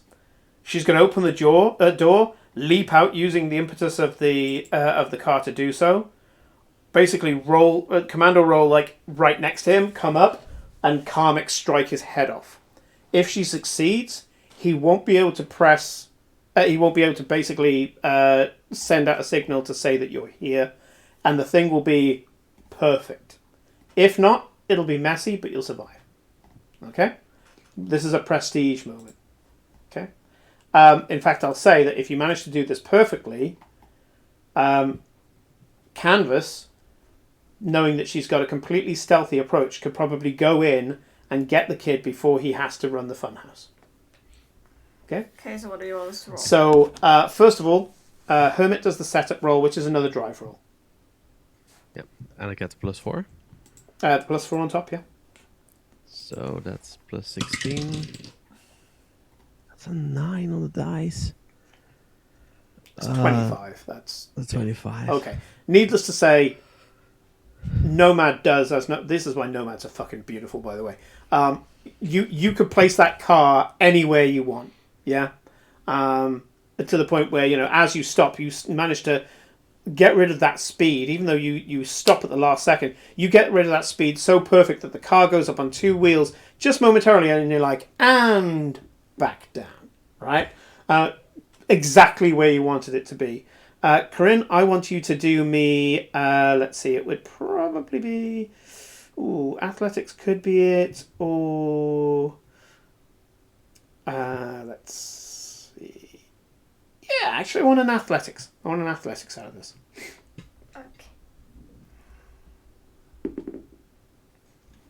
11. 4 plus 7, that's 11. 11. Yeah, okay. I want you to do an evasion roll now, because you misjudged it slightly and you're about to bite it into a bunch of trash. And the evasion is basically to stop that so that you can at least recover. Yes. Oh no. Okay. A 1. 1 for a total of 14 though. Total of 14. That's fine. In this case, it's not an auto fail in this case. Certain things are auto fails, but I think shooting it gets auto fails. But let me just check my.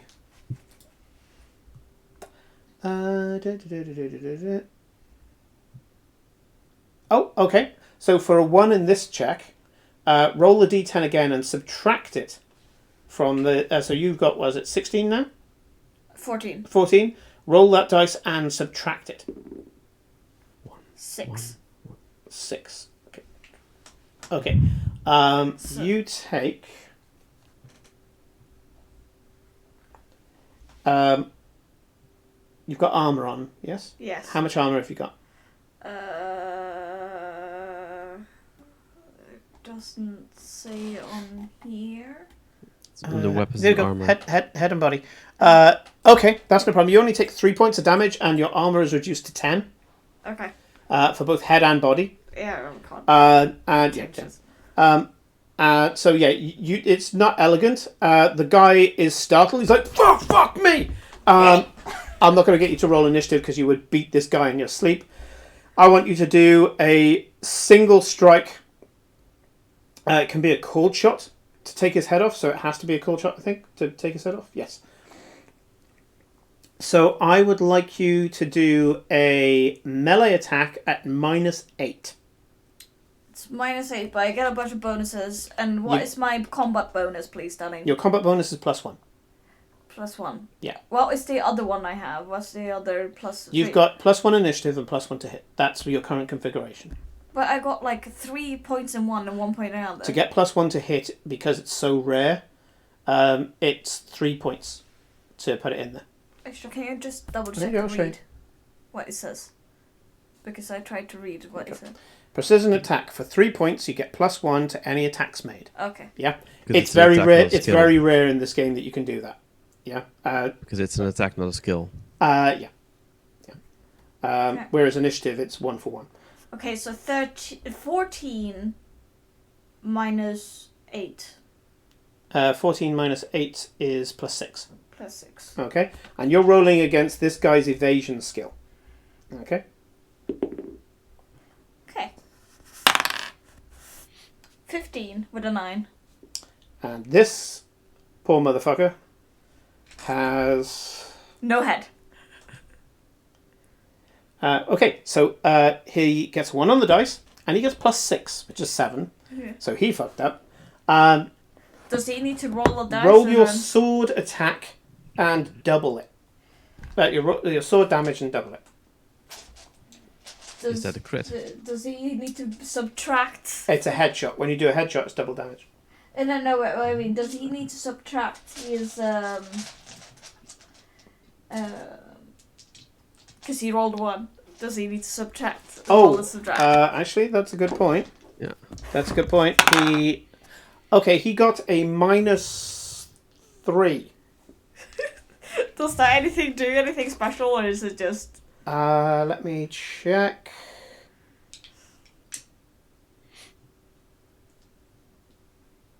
No, I think it's just shitting the bed in the most epic way possible. It's let me mostly check. cinematic.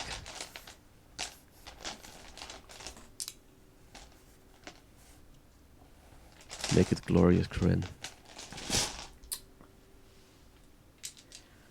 It's a head critical injury. I'd say beheading is pretty critical. So double the dice, yeah. Yeah. So roll the dice and double it. Oh. Or roll double the dice. It doesn't really matter. ×2 is ×2. I don't really care. I like rolling many dice. Ugh. That's really bad. So let's see. It's really shit. 3, 6, 8, 9, 10, 11, 12. It's the shittest roll. And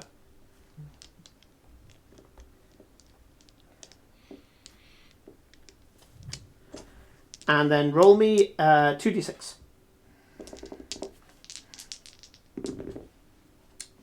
Uh, 9. Oh, 45.